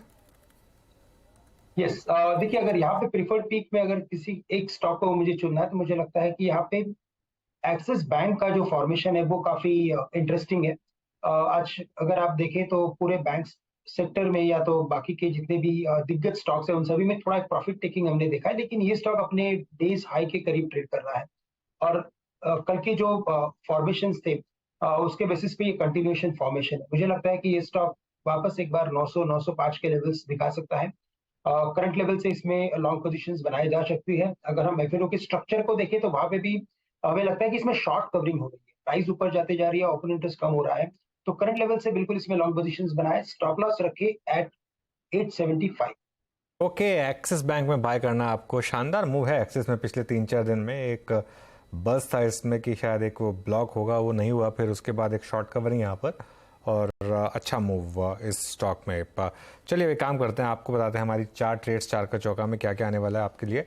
सस्ता ऑप्शन लेंगे हम मानस जायसवाल से, एफएनओ सुपरस्टार अमित सेठ की तरफ से, चार्ट का चमत्कार के लिए स्वाति होतकर के पास जाएंगे और मिड कैप फंडा में रेश देंगे। तो शुरुआत करते हैं, फिर सबसे पहले सस्ता ऑप्शन के साथ ही शुरुआत कर लेते हैं। मानस बताइए क्या ऑप्शन ट्रेड होगा आपका? देखिए फार्मा स्टॉक पे ही ध्यान है और डीवीज लैब पे ऑप्शन का रिकमेंडेशन जो हम लोगों ने दिया था 3340 वाले कॉल ऑप्शन का 64 रुपीज पे, उसके 95 के टारगेट थे जो कि ऑलरेडी अचीव हो चुके हैं। तो दूसरा जो फार्मा स्टॉक मेरी नजर में है वो है लॉरेस लैब का। लॉरेस लैब मैंने कल भी रिकमेंड किया था और पैटर्न को देख के लग रहा है कि ये 100 डे मूविंग एवरेज की तरफ जाने की कोशिश कर रहा है। तो लॉरेस लैब का ऑप्शन खरीदेंगे। 335 वाला कॉल ऑप्शन 10 रुपए के आसपास ट्रेड हो रहा है, वहां पर खरीदारी करेंगे 6.5 रुपए के स्टॉप लॉस के साथ 19 रुपए के टारगेट के लिए। ओके चलिए, फिर ये हो गई लॉरेस लैब्स की बात। अमित सेठ के पास चलते हैं एफएनओ सुपरस्टार के लिए। अमित आपके ट्रेड? जी अनुज जी, मुझे रिलायंस का स्ट्रक्चर काफी पॉजिटिव लग रहा है। रिलायंस एक बेस से बाहर आ रहा है, इसमें काफी एक अच्छा मेजर ब्रेकआउट इन प्लेस है। 2460 एक इसका हर्डल था, स्टॉक ने उसको भी बड़े अच्छे से सक्सेसफुली क्रॉस कर लिया है और 200 डे SMA को भी इनफैक्ट क्रॉस करके कंफर्टेबली ट्रेड कर रहा है। रिलायंस में मुझे लगता है कि पोजिशनली भी काफी अच्छा आगे चल के रहेगी तेजी, तो रिलायंस में बाई की सलाह है। 2482 का प्राइस है, टारगेट्स रहेंगे 2550 के और स्टॉप लॉस रहेगा 2450 का। ओके, याद रखिएगा, it's a super star FNO super star segment. Reliance पे कॉल है, लेकिन क्योंकि रिलायंस पे कॉल है तो एक संडे डिस्क्लेमर जाएगा। इस चैनल का स्वामित्व प्रबंधन रिलायंस इंडस्ट्रीज होल्ड करते हैं। कोई भी ट्रेड लेने से पहले, चाहे वो फ्यूचर्स हो या फिर ऑप्शन साइड में, प्लीज एक निजी राय जरूर सम्मिलित करें। अब चलते स्वाति के पास चार्ट का चमत्कार पिक करने के लिए। स्वाति, आपका ट्रेड क्या होगा? यस, चार्ट में मैं एक बाय कॉल देना चाहूंगी जो कि दीपक NTR पे। इसका आप अगर वीकली चार्ट देखोगे तो एक राउंडिंग बॉटम फॉर्मेशंस बन रहा है। ये फॉर्मेशन सेटअप्स चलते हुए मुझे लग रहा है इसमें काफी अच्छी हमें पॉजिटिव मोमेंटम रैली नजर आएगी, जो कि काउंटरों को लेके जा सकते हैं 2000-2050 के रेंज में।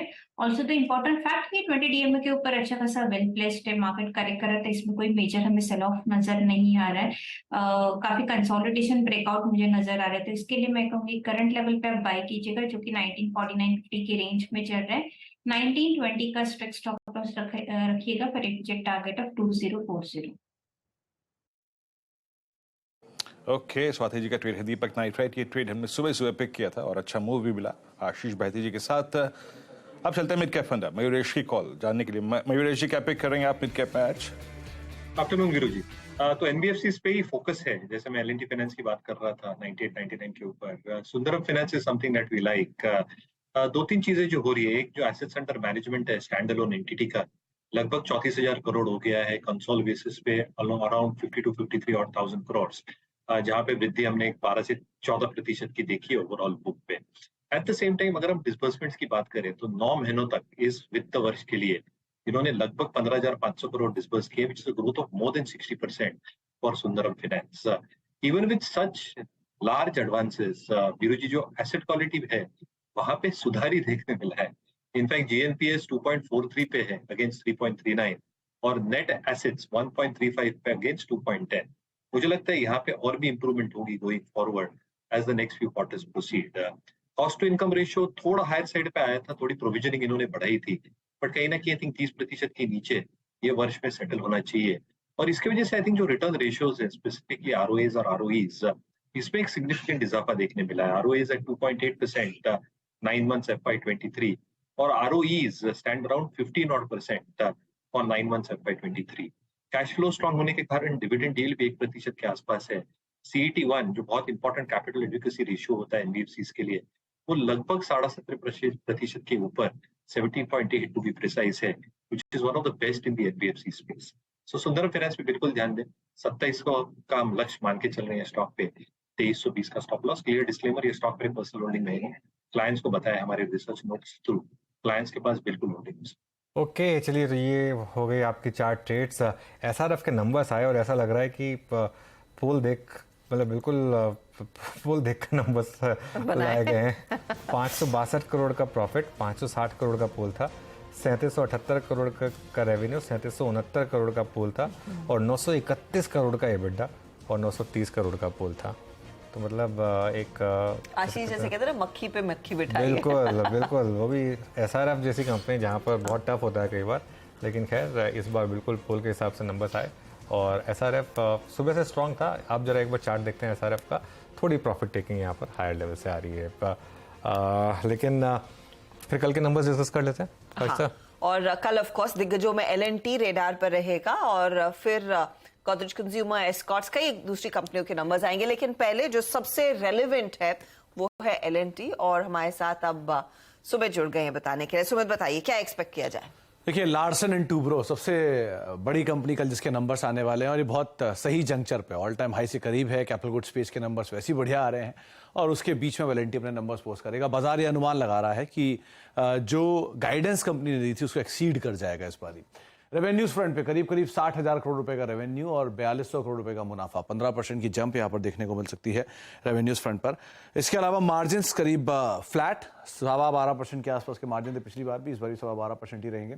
7,250 करोड़ रुपए का EBITDA जो कि 11% बढ़ने का अनुमान है। कंपनी ने मेंशन किया था अपनी गाइडेंस में Q3 में कि ये 9.5 से लेकर 9% से 9.5% के आसपास ही ग्रोथ दिखाएगा, लेकिन अनुमान है कि शायद ये 12 से लेकर 15% के आसपास के इनफ्लोज अचीव करता हुआ दिखाई पड़ेगा। तो गाइडेंस को शायद मीट करता हुआ दिखाई पड़े Q4 के अंदर। करीब 47,500 करोड़ रुपए के आसपास के कोर ऑर्डर्स कंपनी को कंस्ट्रक्शन में मिलने का अनुमान है, जो मैक्वेरी की रिपोर्ट मान रही है, और 63,000 करोड़ रुपए के आसपास के ओवरऑल ऑर्डर इनफ्लोज इस तिमाही के अंदर रह सकते हैं। तो अच्छे नंबर्स, बीट की उम्मीद आप लगा सकते हैं। लास्ट क्वार्टर में भी नंबर्स अच्छे थे, और एग्जीक्यूशन का पार्ट, नए ऑर्डर्स की का एग्जीक्यूशन, ऑर्डर इनफ्लोज की स्थिति, इनपुट कॉस्ट, ये कुछ चीजें इनको बाजार कीनली वॉच करेगा, लेकिन एक अच्छे नंबर्स की उम्मीद आप यहाँ पर लगाएंगे। तो ये L&T की बात हुई। एक बार चार्ट चेक ले लेते हैं। स्टॉक इनफैक्ट परफॉर्म तो कर ही रहा था, और हमने देखा इंफ्रास्ट्रक्चर साइड पर, डिफेंस साइड पर किस तरह के ऑर्डर विंस कंपनी लगातार पिछले पूरे साल और स्पेशली लास्ट क्वार्टर में रिपोर्ट करती दिखाई दी है। गावा साहब, 2374 पर आज थोड़ा शांत है काउंटर L&T का। चार्टिकली आप कैसे पढ़ रहे हैं इसे? बाइंग मोड पर तो है L&T। हाँ, अगर डिप मिल जाता तो बाइंग अपॉर्चुनिटीज है, इतना कह सकते हैं। L&T का जो स्ट्रॉन्ग सपोर्ट जो है 2350 का है, उसके इर्द गिर्द 2350 और 2400 बीच में चल रहा है। ये कंसोलिडेशन है। जब भी यहाँ से पॉज मोड से अपमूव मिलेगा, फ्रेश अपमूव फिर शुरू होगा, फिर वो करीब ले जाएगा करीब 2500 के आसपास। तो हायर टर्म टाइम फ्रेम में अपमूव ऑन है। शॉर्ट टर्म में थोड़ी डिप्स मिल सकती है या साइडवेज मूव मिल सकता है, वो टाइम वाइज करेक्शन रहेगा, लेकिन up trend still intact L&T का ट्रेंड इंटैक्ट, और यहाँ पर एक डिप पर खरीदारी का मौका। कल ऑफ कोर्स ज्यादा डिटेल्स आएंगे और नंबर्स पर भी हम विश्लेषण करेंगे। फिर एस्कॉट्स की बारी। एस्कॉट्स में पहले करूं या डॉक्टर रेड्डीज पहले करूं? अच्छा, डॉक्टर रेड्डीज, मैं डॉक्टर रेड्डीज भूल ही गई थी, सॉरी। हाँ, तो डॉक्टर रेड्डी क्योंकि L&T के साथ साथ दूसरा ऐसा नाम जो कि नए ऑल टाइम हाइस पर एक कामकाज कर रहा है। इनफैक्ट डॉक्टर रेड्डीज इसीलिए इतनी बड़ी तेजी के बाद अब नंबर्स पोस्ट करने जा रहा है। करीब 17% रेवेन्यू बढ़ने का अनुमान है, 6,350 करोड़ रुपए। मुनाफा 87 करोड़ से बढ़कर सीधे 1145 करोड़। दरअसल एक लो बेस का इफेक्ट एडजस्टमेंट था last quarter of this financial year, तो जिसकी वजह से इनका जो बेस है वो बहुत छोटा है। बेस की वजह से बड़े नंबर आपको दिखाई पड़ेंगे YoY बेसिस पर ग्रोथ आते हुए। सीक्वेंशियल बेसिस पर रेवेन्यू 6% गिरने का अनुमान है। EBITDA करीब 1966 करोड़ से गिरकर 1615 करोड़ रुपए आएगा। तो ये जो 1298 करोड़ YoY बेसिस पर है, ये 1900 करोड़ हो जाएगा Q-on-Q बेसिस पर। इसके अलावा मार्जिन जो कि अभी 25% है, ये 29% से गिर कर आएगा। अभी YoY बेसिस पर बढ़ रहा है लो बेस की वजह से, लेकिन सीक्वेंशियली टूटने का अनुमान है। और मुनाफा भी 1145 करोड़ आएगा, जो कि 1247 करोड़ से Q-on-Q बेसिस पर गिर कर आने का अनुमान बाजार लगा रहा है। तो YoY बेसिस पे नंबर्स बेटर रहेंगे, Q-on-Q बेसिस पे नंबर सबड्यूड आने का अनुमान है। अगर आप YoY बेसिस पे देखेंगे तो रेवलिमिड जेनरिक की अच्छी परफॉर्मेंस, जिसका एक इंपैक्ट YoY बेसिस पे दिखाई पड़ेगा। और साथ ही साथ ये भी माना जा रहा है कि मार्जिन्स थोड़े से बेटर होंगे YoY पे, क्योंकि इनपुट कॉस्ट का इंपैक्ट भी ईज आउट होता हुआ दिखाई पड़ रहा है। लेकिन कंट्रीब्यूशन वही रेवलिमिड का, क्योंकि लास्ट क्वार्टर में बहुत बड़ा था, जिसके सामने इस क्वार्टर में थोड़ा सबड्यूड रहेगा। तो YoY बेसिस पे अच्छे नंबर, सीक्वेंशियल बेसिस पे वीक साइड पे नंबर, रेड्डीज में आप अनुमान लगा सकते हैं। ओके डॉक्टर रेड्डीज, जी हाँ बिल्कुल, लाइफ टाइम हाई के काफ़ी करीब ये स्टॉक डॉक्टर रेड्डीज का, एटलीस्ट 52 वीक हाइस के तो काफ़ी करीब स्टॉक। मयूरेश, डॉक्टर रेड्डीज आप ट्रैक कर रहे हैं क्या इसको, और क्या व्यू होगा यहाँ पर? बिल्कुल ट्रैक करते हैं, और जिनके पास है बिल्कुल होल्ड करके रखना चाहिए। 2-3 चीजें हो रही हैं, जैसे सुमित जी ने बताया। एक तो उम्मीद जो नंबर्स पे है थोड़ी पॉजिटिव ट्रैक्शन पे ही होनी चाहिए। दूसरा, आई थिंक जो इनको इनोवेटिव पोर्टफोलियो है, यहाँ पे सिग्निफिकेंट स्ट्राइड्स आ सकते हैं, क्योंकि आई थिंक जो डिफरेंशिएशन फैक्टर रहेगा Anuj ji, is going to be between generic drugs and complex drugs, जो स्पेशलिटी ड्रग्स हम कहते हैं। वहां पे आई थिंक जो differentiating factor doctor Reddy's create कर रही है through its therapies, I think वो एक बहुत इंपॉर्टेंट पहलू रहेगा। दूसरा, आई थिंक जो PSI का बिजनेस है, वहां पे भी स्लो एंड स्टेडी रेवेन्यूज आएंगे और ट्रैक्शन ठीक ठाक रहना चाहिए। मार्जिन प्रोफाइल जो है वो स्टेडी रहनी चाहिए गोइंग फॉरवर्ड, क्योंकि large part of the R&D expenditure ये शायद मेंटेन होगा गोइंग फॉरवर्ड। और थोड़े ऑपरेटिंग सिनर्जीज डेफिनेटली आएंगे, क्योंकि जो FTFs लॉन्च कर पाएंगे ये, उससे उनके थोड़ा एडवांटेज मिलेगा अगले वित्त वर्ष के लिए। तो जिनके पास है बिल्कुल बने रहना चाहिए, डॉक्टर रेड्डीज। तो ये बात डॉक्टर रेड्डीज की हुई, लेकिन गोदरेज कंज्यूमर एस्कॉट्स भी अपने नंबर्स पोस्ट करेगा। क्या एक्सपेक्ट कर रहा है मार्केट? देखिए गोदरेज कंज्यूमर के केस में मिक्स बैग, डाबर के नंबर वीक थे, मेरिको के नंबर बहुत अच्छे थे, लेकिन गोदरेज कंज्यूमर के नंबर बाजार अच्छे मान के चल रहा है। 3250 करोड़ रुपए के आसपास का एक रेवेन्यू का नंबर रहेगा और 22-23% का मुनाफा बढ़ने का अनुमान है। 445 करोड़ रुपए मुनाफा इस तिमाही के अंदर पोस्ट हो सकता है। 627 करोड़ रुपए का ईबीटा और करीब 3-3.5% के आसपास का मार्जिन में एक्सपेंशन इस बारी बाजार लगाकर अनुमान लगाकर चल रहा है। इनके जो डोमेस्टिक ब्रांडेड वॉल्यूम ग्रोथ है वो करीब 10 से लेकर 12% रहने का अनुमान है सोप बिजनेस के अंदर, क्योंकि फेवरेबल बेस भी रहा है और साथ साथ इनपुट कॉस्ट भी कम हुई है, जिसकी वजह से भी मार्जिन के अंदर एक इंप्रूवमेंट देखने को मिल सकता है। वॉल्यूम ग्रोथ जो है उसमें 10 से 12% सीक्वेंशियल बेसिस पे 3% के सामने आएगी और वाई बेसिस पे भी एक लो बेस है, करीब नेगेटिव -3% है, तो उसके सामने बढ़िया ग्रोथ यहाँ पर देखने को मिल सकती है। तो अच्छी ग्रोथ गोदरेज में देखने को मिलेगी। Commentary, input cost, international business, African business, इसको लेकर क्रूशल रहेगा, लेकिन एक टू अर्ली टू से है। लेकिन एक जो क्रूशल चीज को बाजार वॉच करेगा वो है रेमंड के जो रीसेंट एक्विजिशन है, उसके बाद अब कमेंट्री कैसे का एफएमसीजी बिजनेस को लेकर आती है, तो ये कुछ चीजें को बाजार बहुत कीनली वॉच करेगा। इसके अलावा नंबर आएंगे एस्कॉर्ट्स के, और एस्कॉर्ट्स के केस में भी जो हाल फिलहाल में एक अपमूव देखने को मिला स्टॉक में, उसके बाद ये नंबर्स इस तिमाही के अंदर कंपनी पोस्ट करते हुए दिखाई पड़ेगी। नंबर्स के लिहाज से अगर देखा जाएगा तो ये करीब 2200 करोड़ रुपए के आसपास का रेवेन्यू, 18% की ग्रोथ, मुनाफा करीब 12% टूटने का अनुमान, 202 करोड़ रुपए से घटकर 170 करोड़ रुपए की रेंज में आएगा। इबीटा फ्रंट पे भी प्रेशर और मार्जिन्स भी थोड़े से प्रेशर, ये वाईओवाई और सीक्वेंशियल दोनों आधार पर कंपनी के नंबर्स में सबड्यूट नंबर्स का आंकड़ा बाजार अनुमान लगाकर चल रहा है। डिवीजन वाइज कैसी सेल्स आती है ट्रैक्टर स्पेस में, और अब मानसून को लेकर कंपनी कमेंट्री क्या है, कितना गियर्ड अप है अनुमान से नीचे मानसून आने में, ये कुछ चीजें इनको बाजार बहुत कीनली वॉच करेगा। शुक्रिया समित, ये चारों के चारों कंपनियों के नंबर्स प्रीव्यू देने के लिए हमें। अब एक काम करते हैं, अब बिग मार्केट वॉइसेस में हमारे साथ कंप्लीट सर्कल के मैनेजिंग पार्टनर और सीईओ गुरमीत चड्ढा जुड़ गए हैं, उनसे बात करते हैं। Gurmeet, good afternoon. काफ़ी बड़ी मार्केट में रैली और फिर एक शेकआउट फ्राइडे को वो HDFC ट्विंस की बदौलत, लेकिन फिर स्टेबिलिटी वापस लौटी और FIS की बहुत ज़बरदस्त बाइंग पिछले कई दिनों से 2-2 हज़ार करोड़ की एवरेज बाइंग, किस तरीके से देख रहे हैं आप इस फेज को? क्या हम एक मेल्टअप की तरफ जा रहे हैं मार्केट में? अनुज, अगर आप देखिए पिछले 8 सेशंस में लगभग 13,500 करोड़ का बाइंग आया है, और अगर आप अप्रैल का नेट फिगर देखेंगे तो करीबन 5700 करोड़ है, और मई का भी अगर आप अगर MTD देखेंगे तो करीबन 7,700 करोड़ है। आज का नंबर आ जाएगा जब मार्केट्स बंद होंगे। तो मुझे लग रहा है कि थोड़ा सा अभी कहना कि ये ट्रेंड रिवर्सल है, थोड़ा सा जल्दबाजी होगी, बट फ्लोज डेफिनेटली रिवर्स हुए, क्योंकि 2 साल से हमने बहुत एग्रेसिव सेलिंग देखी है FIS की। उसके 2 मेन कारण है। इन्फ्लेशन ग्लोबली एक एक्सपेक्टेशन है कि पीक आउट होगी, और ट्रेंड जो है, एक ट्रैजेक्टरी जो है वो दिख रही है कि नीचे आती हुई, वो आप कमोडिटी प्राइसेस पे भी देख सकते हैं, वो आप सॉफ्ट जो कमोडिटीज है उसमें भी देखने को मिल रहा है। थोड़ा बेस इम्पैक्ट भी आएगा। दूसरा, मुझे लगता है कि मार्केट ये प्राइसिंग कर रहा है कि रेट कट होना शुरू होंगे एंड ऑफ द ईयर की तरफ, अक्टूबर दिसंबर की तरफ से, क्योंकि यूएस का 10 ईयर बॉन्ड आप देखेंगे 330 के आसपास इंडिकेट कर रहा है। वो हाइपोथेसिस रहेगी कि नहीं, वो हमें देखना पड़ेगा कुछ समय तक। और तीसरा, हमारा अपना मैक्रो सिचुएशन काफी इम्प्रूव हुआ है, जो हमारा अपना बैलेंस ऑफ पेमेंट सिचुएशन है। मुझे लगता है उसको हम कम डिस्कस करते हैं, पर जिस तरीके से इंडिया का जो करंट अकाउंट डेफिसिट है, बैलेंस ऑफ पेमेंट सिचुएशन है, वो मैनेज हुआ है, काफी मुझे लगता है फायदा देगा आगे जाके। और थोड़ा सा मार्केट को शिकअप करने के लिए थोड़े हैवी वेट्स को चलना जरूरी है। तो जब तक IT नहीं चलता है, जो कि लगभग 20% वेटेज है, रिलायंस भी हालांकि 10% चला है लो से, बट वैसा मूवमेंट नहीं है। HDFC में थोड़ा सा मूवमेंट आ रहा था, तो मैं ये वेटेज का इशू हुआ। तो जब तक ये थोड़ा हैवी वेट नहीं चलेगा, इंडेक्स का बड़ा मूवमेंट मुझे लगता नहीं है कि नियर टर्म में बहुत जल्दी होने वाला।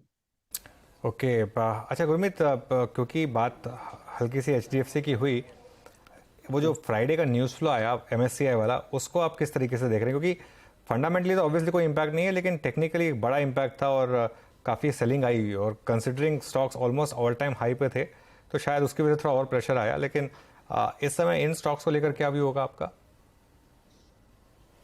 ये अनुज, थोड़ा सा मुझे लगता है रेगुलेटर्स को भी देखना चाहिए कि हम इतना ज्यादा पैसिव बोलते हैं, और टेक्निकल कारण की वजह से किसी भी बड़े स्टॉक में डिस्ट्रप्शन आ सकता है। $150-200 मिलियन का सेलिंग, तो मुझे लगता है जितना ये बिग बिकमिंग बिगर जो है, थोड़ा कंसर्न है मेरे हिसाब से, जो कि ये शॉर्ट टर्म डिस्ट्रप्शन क्रिएट करता है। मुझे नहीं लगता कुछ भी सिचुएशन बदली है।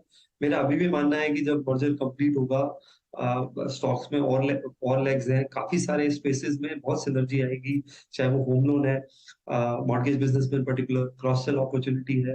दूसरा जो रेगुलेटरी ओवरहैंग था एचडीएफसी लाइफ के स्टॉक को लेके वो चला गया है। बैंक बहुत एग्रेसिवली डिपॉजिट मोबिलाइजेशन कर रहा है। मैं बार बार बोल रहा हूँ कि इस दौर में डिफरेंशिएशन लायबिलिटी साइड आती है, जब इंटरेस्ट रेट्स हाई साइड होते हैं, 20% के ऊपर का डिपॉजिट ग्रोथ है और बहुत जगह अपॉर्चुनिटीज है, जैसे गोल्ड लोन में सिर्फ 0.5% मार्केट शेयर उनका, कंबाइंड मार्केट शेयर मर्जर की बात कर रहा हूँ। रिटेल में और एक्सपेंशन कर रहे हैं। आप धीरे से अगर देखेंगे, उन्होंने जो एसएमई बुक और कॉर्पोरेट बुक पे काम किया है, एचडीएफसी ऑलरेडी उस पर काफी लीड ले रहा है, बाकी बैंक अभी भी रिटेल ज्यादा कर रहे हैं, तो थोड़ा सा ट्रेंड सेटर रहा है। तो मुझे लगता है स्टेडी है और वैल्यूएशन उतना स्ट्रेच नहीं है जितना एक टाइम हुआ करता था। नियर टर्म में मुझे हालांकि थोड़ा सा मुझे लगता है कि एक्सिस जैसे सिटी बैंक के एक्विजिशन के बाद थोड़ा सा मुझे लगता है कैचअप करेगा बाकी प्राइवेट सेक्टर पीएस के बाद। थोड़े से रीजनल बैंक्स जो है, छोटे प्राइवेट सेक्टर बैंक्स हैं, वो भी वहां भी थोड़ा वैल्यूएशन कंफर्ट है। फेडरल बैंक है 1.2 बुक वैल्यू पे है, आरबीएल तो बिलो बुक वैल्यू पे है। थोड़ा सा कंसर्न रहा है स्लिपेज का लेके दोनों बैंक्स में। फेडरल बैंक में हमने देखा कि एग्री बुक में थोड़ा सा, ये सीजनल क्वार्टर होता है, एग्री बुक में थोड़ा स्लिपेज आता है, तो मुझे लगता है वहां थोड़ा सा वैल्यूएशन कंफर्ट है, जो एक पॉकेट है जो देखा जा सकता है। ओके अच्छा, इस बीच एक बार पिडिलाइट लेके आइए स्क्रीन पे। पिडिलाइट आज सुबह ही मैं बात भी कर रहा था, मैं और अनुज बात कर रहे थे कि अमूमन ये स्टॉक जिस दिन आपको लगेगा कि अर्निंग्स थोड़ी सी खराब रही हैं, बट उस दिन शॉर्ट मत कीजिएगा भूल के भी अगर स्पेशली गैप डाउन हो। और आपकी स्क्रीन पे इस वक्त पिडिलाइट आज ओपनिंग जोन था 2410, इट्स 2475। सुबह ही बात हो गई थी नॉर्थ ईस्ट के आसपास। Don't go short on Pidilite in any circumstances, day hyper है। अच्छा गुरमीत, क्रूड भी नीचे है, Berger Paints, Asian Paints, adhesives में Pidilite they are doing well. और अब तक आई मीन अप्रैल से पहले, मार्च से पहले बाजार आई थिंक कुछ न्यू प्लेयर्स की जब जगह ढूंढ रहा था तो बाजार इनमें इंटरेस्ट शो नहीं कर रहा था, एंड फाइनली आपका क्रूड 75 पे है। इस बार के स्विंग में निफ्टी के इन स्टॉक्स ने पार्टिसिपेट किया है। आपका इन 3-4 स्टॉक्स पे क्या व्यू है और प्रेफर्ड बाय क्या रहेगा आपका इसमें? पिडिलाइट और एशियन पेंट्स एक ऐसे स्टॉक्स हैं जिनकी ऑब्ituaries मैं खुद 10-12 साल से सुन रहा हूँ मार्केट पार्टिसिपेंट से, बट एक प्रीमियम हमेशा मेंटेन करते हैं। पिडिलाइट अगर आप देखेंगे नतीजों में, उनका जो सीएनबी बिजनेस है, जो कंज्यूमर और बाजार बिजनेस है, रिटेल बिजनेस है, उसमें काफी अच्छा ग्रोथ आया। उसमें मार्जिन भी स्टेडी था। जो उनका B2B बिजनेस है और जिसमें थोड़ा एक्सपोर्ट भी आता है, इंटरनेशनल बिजनेस भी आता है, वहां पे थोड़ा सा स्ट्रेस आया है। तो स्ट्रॉन्ग ब्रांड है। और दूसरा, उन्होंने ब्रांड्स में इतना इन्वेस्ट किया है कि बहुत सिनोनिमस हो गए कैटेगरीज को लेके, चाहे वो फेविकॉल है, चाहे एमसील है, चाहे बाकी एडेसिव्स और सीलेंट्स है। तो बट मैं इंक्रीमेंटली ऐड नहीं करूंगा, मेरे पास पुराना एक्सपोजर है, वो पड़ा हुआ है पोर्टफोलियो में, बट मैं 90 का ट्रेलिंग मल्टीपल देख के और इंक्रीमेंटली ऐड नहीं करना चाहिए। कंसाई नेरोलैक, जैसे आपने पेट्स की बात की, नंबर बहुत अच्छे आया, उसने सरप्राइज किया। उनका डेकोरेटिव पेंट उसमें भी वॉल्यूम ग्रोथ आया। उसके अलावा उनका जो इंडस्ट्रियल और ऑटो कंपाउंड वाला पेंट सेगमेंट है, वहां पे भी मजबूती देखने को मिली। मेरा मानना है कि थोड़ा जो वैल्यू है अभी बिल्डिंग मटेरियल स्पेस में, कुछ हद तक सीमेंट में है, थोड़ा सा कैचअप ट्रेड हो सकता है। कुछ एसीसी अंबुजा को लेके हो सकता है, क्योंकि अदानी एपिसोड की वजह से करेक्शन आया था। अंबुजा में ऑलरेडी रिकवरी आई है, एसीसी अभी भी रिप्लेसमेंट कॉस्ट में। कुछ उसमें मिड कैप सीमेंट नेम्स भी हैं, जैसे सागर सीमेंट है। उसके अलावा जो सैनिटरी वेयर है, सेरा है, उसमें काफी बड़ा अनऑर्गेनाइज मार्केट है, काफी सेक्युलर ट्रेंड है अनऑर्गेनाइज टू ऑर्गेनाइज का। और आप अगर इंडस्ट्री लीडिंग ब्रांड पकड़ते हैं तो लंबी स्टोरी प्ले आउट हो सकती है। केबल्स एंड वायर्स है, हमने देखा है कि पॉलीकैब ने बहुत अच्छा किया, अभी थोड़ा सा वीकनेस है कुछ दिनों से, बट 22-23% का मार्केट शेयर है ऑर्गेनाइज सेगमेंट में। फास्ट मूविंग इलेक्ट्रिकल गुड्स बहुत अच्छा कर रहा है, 20,000 करोड़ के आसपास का टॉप लाइन होगा उनका अगले 1-2 साल में। तो एक विजिबल ग्रोथ है रेवेन्यू की, फ्री कैश फ्लोज की। तो इस सेगमेंट में मुझे लगता है थोड़ा सा ज्यादा वैल्यू फॉर मनी अगर मैं यूज कर सकूं टर्म होगा। और थोड़ा सा अफोर्डेबल हाउसिंग स्पेस पे, वहां पे स्लो डाउन देखने को नहीं मिलता है। तो जो निश प्लेयर्स हैं अफोर्डेबल हाउसिंग के, जैसे होम फर्स्ट है, और जो निश प्लेयर हैं जो थोड़ा इनफॉर्मल सेगमेंट को भी लेंडिंग कर रहे हैं डिजिटल इंफ्रास्ट्रक्चर में, मुझे लगता है वो सेगमेंट भी एक उस पर निगाह रखनी चाहिए। अच्छा डायरेक्टर साहब, एक काम कीजिए, एक एक करके सारे हॉस्पिटल स्टॉक्स दिखाइए। ग्लोबल हेल्थ, इसका आईपीओ मेरे को याद है नवंबर 2022 में अप्रोक्सीमेटली 390-400 के जोन में आया था। इट्स नाउ 530, जिसने अपना करियर का हाईएस्ट क्लस्टर छुआ ग्लोबल हेल्थ ने। फिर आप लेके आइए max health care. Max health care 481 पे आज इसने अपने करियर का नया हाई छुआ। फिर लेके आइए आप फोर्टिस हेल्थ केयर, ये अपने करियर हाई से अप्रॉक्सीमेटली 50 रुपए नीचे है। And same is the case with Apollo hospitals.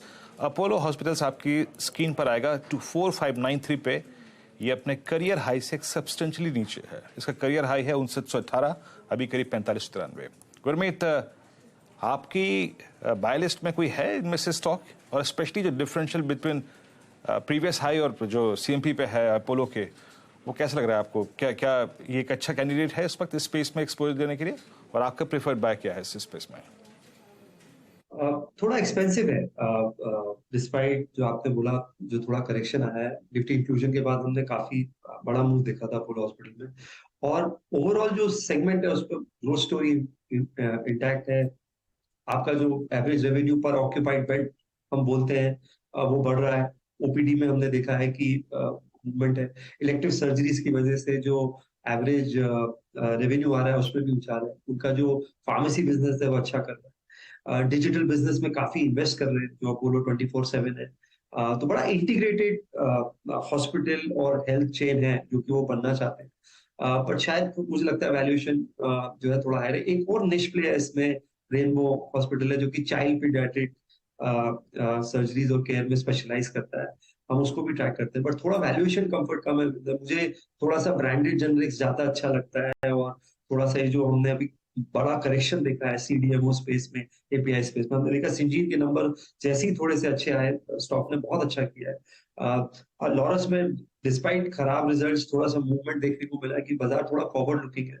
इस स्पेस में जो अगले 1-2 साल में इन्वेस्ट कर रहा है, और तो ये सप्लाई चेन फ्रोज हो जाएंगी अगले 1-2 साल में, काफी सारे मॉलिक्यूल्स की। तो जो थोड़ा नियर टर्म पे ले सकता है तो रिस्क रिवॉर्ड बहुत अच्छा है। तो उसमें सिंजीन है, लॉरस है, डिवीज के नतीजे भी आने हैं, देखने पड़ेंगे। वो स्पेस मुझे बहुत अच्छी लगती है लॉन्ग टर्म के हिसाब से। गुरमीत, कोई थॉट्स आज की लिस्टिंग पर? मैनकाइंड फार्मा सरप्राइज दिया, लिस्टिंग गेन की तो उम्मीद बिल्कुल किसी को नहीं थी। नहीं, काफी अच्छी लिस्टिंग है, और हमने चर्चा भी की थी इसकी। अच्छा जी, आपको याद हो जब आईपीओ की बात चल रही थी, मैं करीबन 12-13 साल से इनको जानता हूँ। हमारे इन्वेस्टर्स भी रहे हैं। मैं डिस्क्लेमर देना चाहूंगा, सिटी बैंक के दिनों से और रिलायंस म्यूचुअल फंड के दिनों से मैं एंगेज कर रहा हूँ। मैंने इनकी ग्रोथ देखी है। 2007 में 500 करोड़ का टर्नओवर होता था, आज लगभग 8,000 करोड़ कर रहे हैं, और एज अ मेडिकल रेप इन्होंने, तो काफी इंस्पायरिंग स्टोरी है। इनका जो मेन फोटे है वो ये है कि 97-98% डोमेस्टिक बिजनेस है। नंबर ऑफ जो आप अगर डॉक्टर कवरेज देखेंगे बहुत आगे, एक्चुअली एक तरीके का एफएमसीजी प्ले है with in pharma. 4 lakh doctor के आसपास कवर करते हैं। एमआर प्रोडक्टिविटी बहुत अच्छी है, रूरल में बहुत ज्यादा स्ट्रॉन्ग है, थोड़ा सा अर्बन एरियाज में काम कर रहे हैं।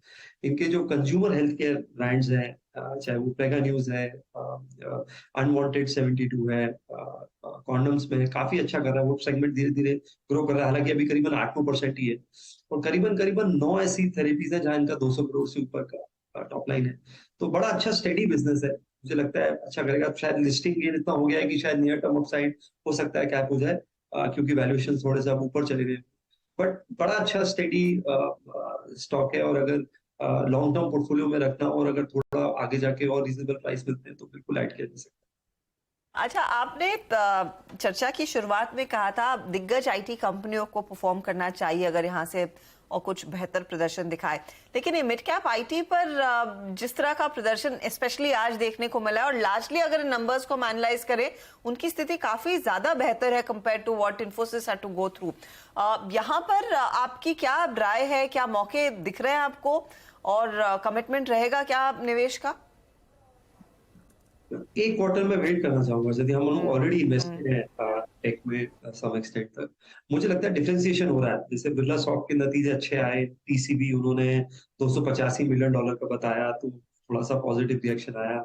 हमने टाटा एलेक्सी में भी थोड़ा सा मूव देखा। केपीआईटी ने बहुत अच्छा किया है, जो कि एक तरीके का ऑटो एम्बेडेड सॉफ्टवेयर है, ईआरडी स्पेस में काम करते हैं। एचसीएल का रिएक्शन काफी म्यूटेड था, उसके नतीजे इतने खराब नहीं थे। थोड़ा नेगेटिव रिएक्शन हमें इन्फोसिस विप्रो में ज्यादा देखने को मिला। मुझे लगता है कि थोड़ा सा एक क्वार्टर बाद और क्लैरिटी आएगी कि कितना अनसर्टेनिटी है, डिसीजन मेकिंग में कितना इम्पैक्ट कर रहा है। मुझे नहीं लगता लॉन्ग टर्म ट्रेंड में कोई ऐसा, ना डिजिटाइजेशन कम होने वाला है, ना कॉमर्स कम होने वाला है। बट जो एप्लीकेशन है, जो एआई का डिसरप्शन है, specially chat GPT related generative AI जिसे हम बोलते हैं, वो अभी हमें पता नहीं है कि कितने एक्सटेंट तक वो जॉब्स को खत्म करेगा, चाहे वो कोडिंग जॉब्स हैं लोअर एंड पे या कितने आउटसोर्सिंग जॉब को इम्पैक्ट करेगा। तो मुझे लगता है एक क्वार्टर वेट करना चाहिए। ये कंपनीज 30-40 साल पुरानी कंपनीज है। मुझे याद है 2000 में Y2K की प्रॉब्लम आई थी, लोगों ने बोला था सब कुछ खत्म हो जाएगा। तो टेक्नोलॉजी बेटर होती है, कुछ डिस्ट्रप्शन क्रिएट करती है, बट इवेंचुअली जो उसका बिजनेस एप्लीकेशन है उसमें हमारी आईटी सर्विसेज कंपनीज काफी माहिर है। तो मे भी एक क्वार्टर बाद मुझे लगता है बेटर व्यू बनाना बेटर रहेगा। अच्छा गुरमीत, एक लास्ट सवाल मेरी तरफ से। अभी 2 दिन से एक डील की चर्चा हो रही है, वो जो आदित्य बिरला फैशंस और TCNS क्लोथिंग को लेकर। आपने पढ़ा क्या उस डील के बारे में? और काफ़ी माइनॉरिटी शेयर होल्डर्स के बारे में लग रहा है कि शायद उनको शॉर्ट चेंज किया जा रहा है। कोई व्यू इस पर? हमारे रेडार में है अनुज, और थोड़ा सा मुझे लगता है आदित्य बिरला फैशन ने थोड़ा सा जो पोटेंशियल उस हिसाब से डिलीवर नहीं किया है। Kind of brands they have, जिस हिसाब से उनका डिस्ट्रीब्यूशन रीच है, तो एक जो इकोनॉमी रीओपनिंग होना चाहिए था, वो मुझे लगता है थोड़ा सा मिसिंग है। तो थोड़ा सा कंसर्न्स है डील को लेके, वो over a period time address होंगे। एक हमें जो पॉकेट जिससे बिल्कुल मिलता जुलता नहीं है, जो हमें पसंद है हमारे पोर्टफोलियो में, गोकुलदास एक्सपोर्ट्स है। वैल्यूएशन कंफर्ट है, 12-13 के मल्टीपल पे अभी थोड़ा सा मूव भी आया है पिछले एक हफ्ते में। यूएस सॉफ्ट होने के बावजूद पिछला क्वार्टर उनका फ्लैट था। H&M और गैप जैसे ब्रांड्स की ये उनके टॉप लेवल्स है, 80% सेल यूएस से है। और आगे जिस तरीके से हमारी ट्रेड ट्रीटीज हो रही है, यूके से होने का है, कनाडा से अभी हमने आज चर्चा हुई है, मुझे लगता है ग्रोथ पोटेंशियल अच्छा है। और 3 यूनिट्स इनके कमर्शियलाइज हो रहे हैं अगले 1 साल में, गेटवे और बाकी चीजों के तमिलनाडु में, एमपी में वगैरह में। तो मुझे वहां पे थोड़ा वैल्यूएशन कंफर्ट भी लगता है। कुछ टर्न अराउंड भी हुआ है जब से ब्लैकस्टोन ने एग्जिट किया है, तो वो एक हमारे पोर्टफोलियो में स्टॉक है। ABR हमने भी रिडार में रखा है, हम शायद कुछ टाइम बाद इस पे एक बेहतर व्यू बना पाएंगे। जोमैटो आज का एक बड़ा एक्सीडेंट है, करीब 6% नीचे ट्रेड करता हुआ। आज सुबह में जो हम डेवलपमेंट पढ़ भी रहे थे कि इन्वेस्को ने दरअसल स्विगी को यहाँ पर उसकी वैल्यूएशन घटाई और ये दूसरी दफा हो रही है। उसका कुछ बुखार जोमैटो पर भी चढ़ गया। अब आपकी अप्रोच क्या रहेगी स्टॉक में? और जो लेटली सोशल मीडिया पर ONDC पर जो लोग ऑर्डर करके बोल रहे हैं कि ये तो बिजनेस खत्म हो जाएंगे, however it's very early days, ONDC का प्लेटफॉर्म बहुत छोटा है, लेकिन क्या एक थ्रेट रहेगा? एंड क्या ये ज्यादा बिगर थ्रेट है कि अगर स्विगी को अंडर वैल्यू किया जा रहा है इस समय, तो उसकी कुछ आंच जोमैटो पर आएगी आगे? और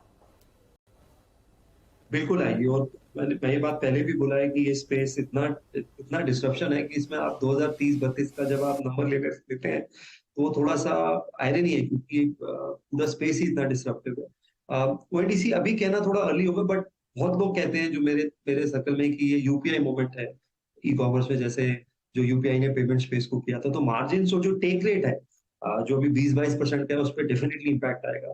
और एक रीजन जिस वजह से थोड़ा जोमेटो में इंप्रूवमेंट आ रहा था कि वो टेक रेट उनका बेटर हो रहा था, उन्होंने डिस्काउंट्स कम किए थे।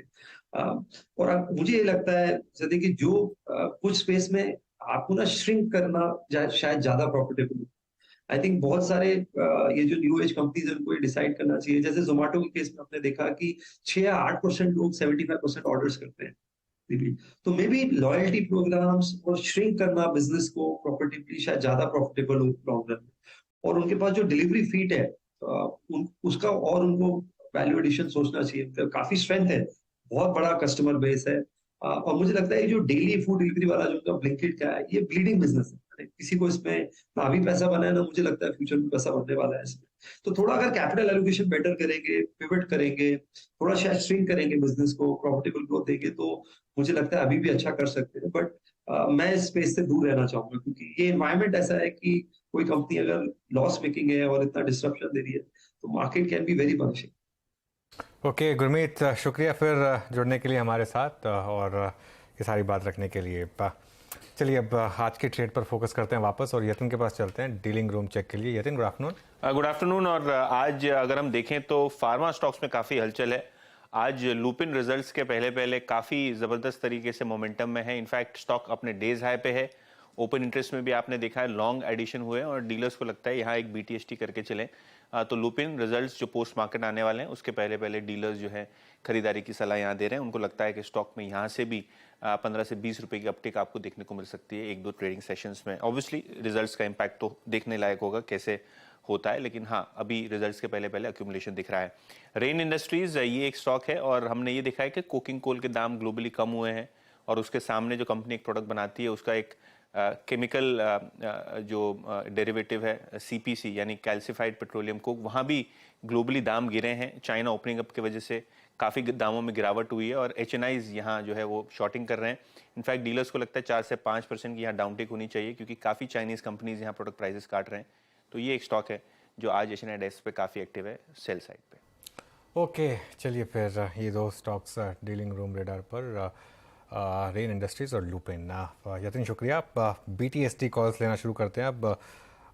बिल्कुल फ्लैट मार्केट, 3 PM पर कोई मूव नहीं फाइनेंशियल निफ्टी में, लेकिन बैंक निफ्टी डे लो पर आ गया 43,206 बैंक निफ्टी पर इस समय। और स्टेट बैंक ऑफ इंडिया में खासा सेलिंग प्रेशर आज, इनफैक्ट सारे PSU बैंकों में।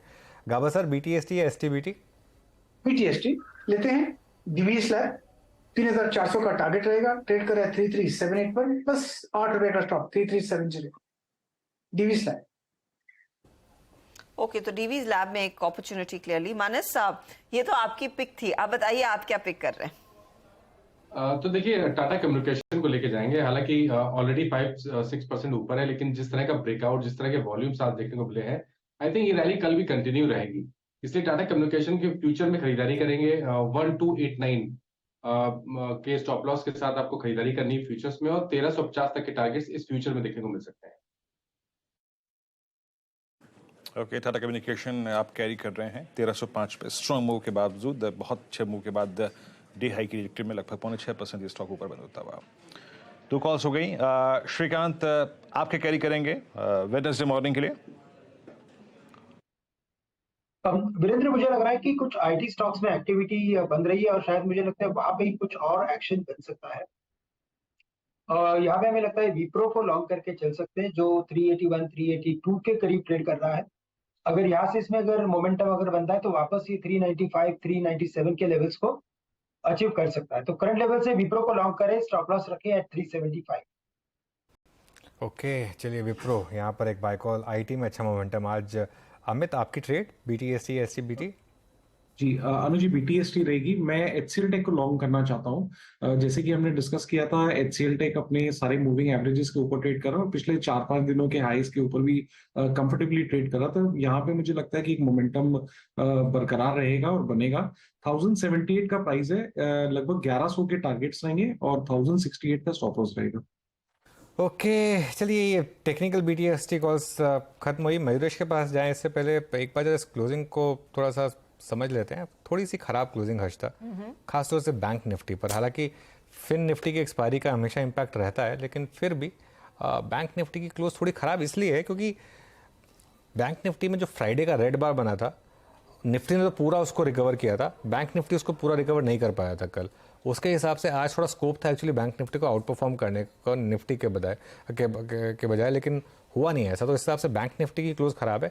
निफ्टी की क्लोज फिर भी ठीक ठाक है क्योंकि IT ने बहुत अच्छा किया आज, वो इंटरेस्टिंग है। अभी टैक्टिकल है या एक शिफ्ट हो रहा है, लेकिन बैंक निफ्टी की क्लोज मैं कहूँगा थोड़ी सी खराब है क्योंकि वो एक जो रेड कैंडल थी बड़ी वाली, उसको एक ग्रीन कैंडल छोटी और अब एक रेड कैंडल ने फॉलो किया, तो उस हिसाब से क्लोज बैंक निफ्टी की थोड़ी सी खराब है। थोड़ी सा मामला डगमगाता हुआ, बट बैंक निफ्टी की क्लोज अनुज, आप डिस्पाइट द फैक्ट कहेंगे कि आज फाइनेंशियल सर्विसेज की एक्सपायरी है? हाँ, क्योंकि नॉर्मली ट्रेंड होता है कि निफ्टी बैंक थोड़ा सा हल्का होता है या फिर साइड लाइन पर चला जाता है। हाँ बिल्कुल, वो होता है, ट्यूसडे को होता है वो, तो इसके लिए। लेकिन फिर भी मैं कहूँगा कि जिस तरीके से बड़े बैंक्स गिरे और जिस तरीके से PSU बैंकों ने गिरना शुरू किया है हर्षिता, वो सबसे पहले PSU बैंकों में रैली शुरू हुई थी। वो 2-3 दिन से PSU बैंक जिस तरीके से गिर रहे हैं, आज सुबह भी एक्चुअली रैली हो रही थी, लेकिन PSU बैंक सॉफ्ट पड़ रहे थे, खासतौर से स्टेट बैंक ऑफ इंडिया।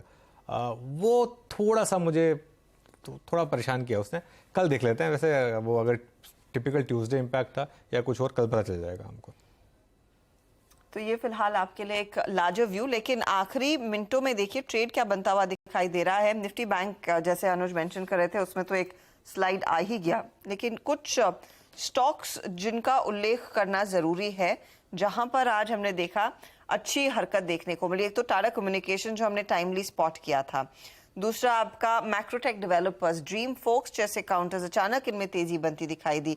तो ये कुछ काउंटर्स थे जहां पर हमने देखा इंटरेस्टिंग मूव्स देखने को जरूर मिले हैं, लेकिन दिग्गजों में क्लियरली जो बायस है तेजी का वो डीवीज लैब ने बटोरा। कोल इंडिया, हम टीसीएस की बात करें तो वो भी करीब 1.5% ऊपर आता हुआ दिखाई दिया है।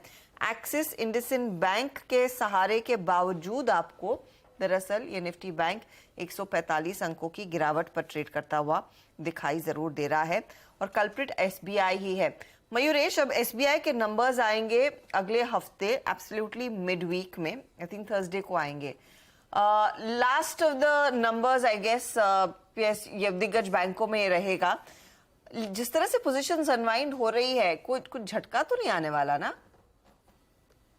I hope not and I think not, both Harshad भाई जी। दो चीजें, एक आई थिंक जो नंबर्स आए हैं पीएसयू बैंक्स के, they are not bad at all. आप कैनरा बैंक देखें, आप इंडियन बैंक देखें, in fact numbers have been very good so far that have got reported. State bank के लिए खुद मुझे लगता है आई थिंक जो एसेट क्वालिटी प्रेशर्स हैं they should start coming off. एक रीजनेबल ग्रोथ रहनी चाहिए बोथ एडवांसेस और डिपॉजिट्स में। ईयर ऑन ईयर तो रहेगी बट सीक्वेंशियली भी ठीक ठाक रहेगी, looking at the pace that SBI operates out of.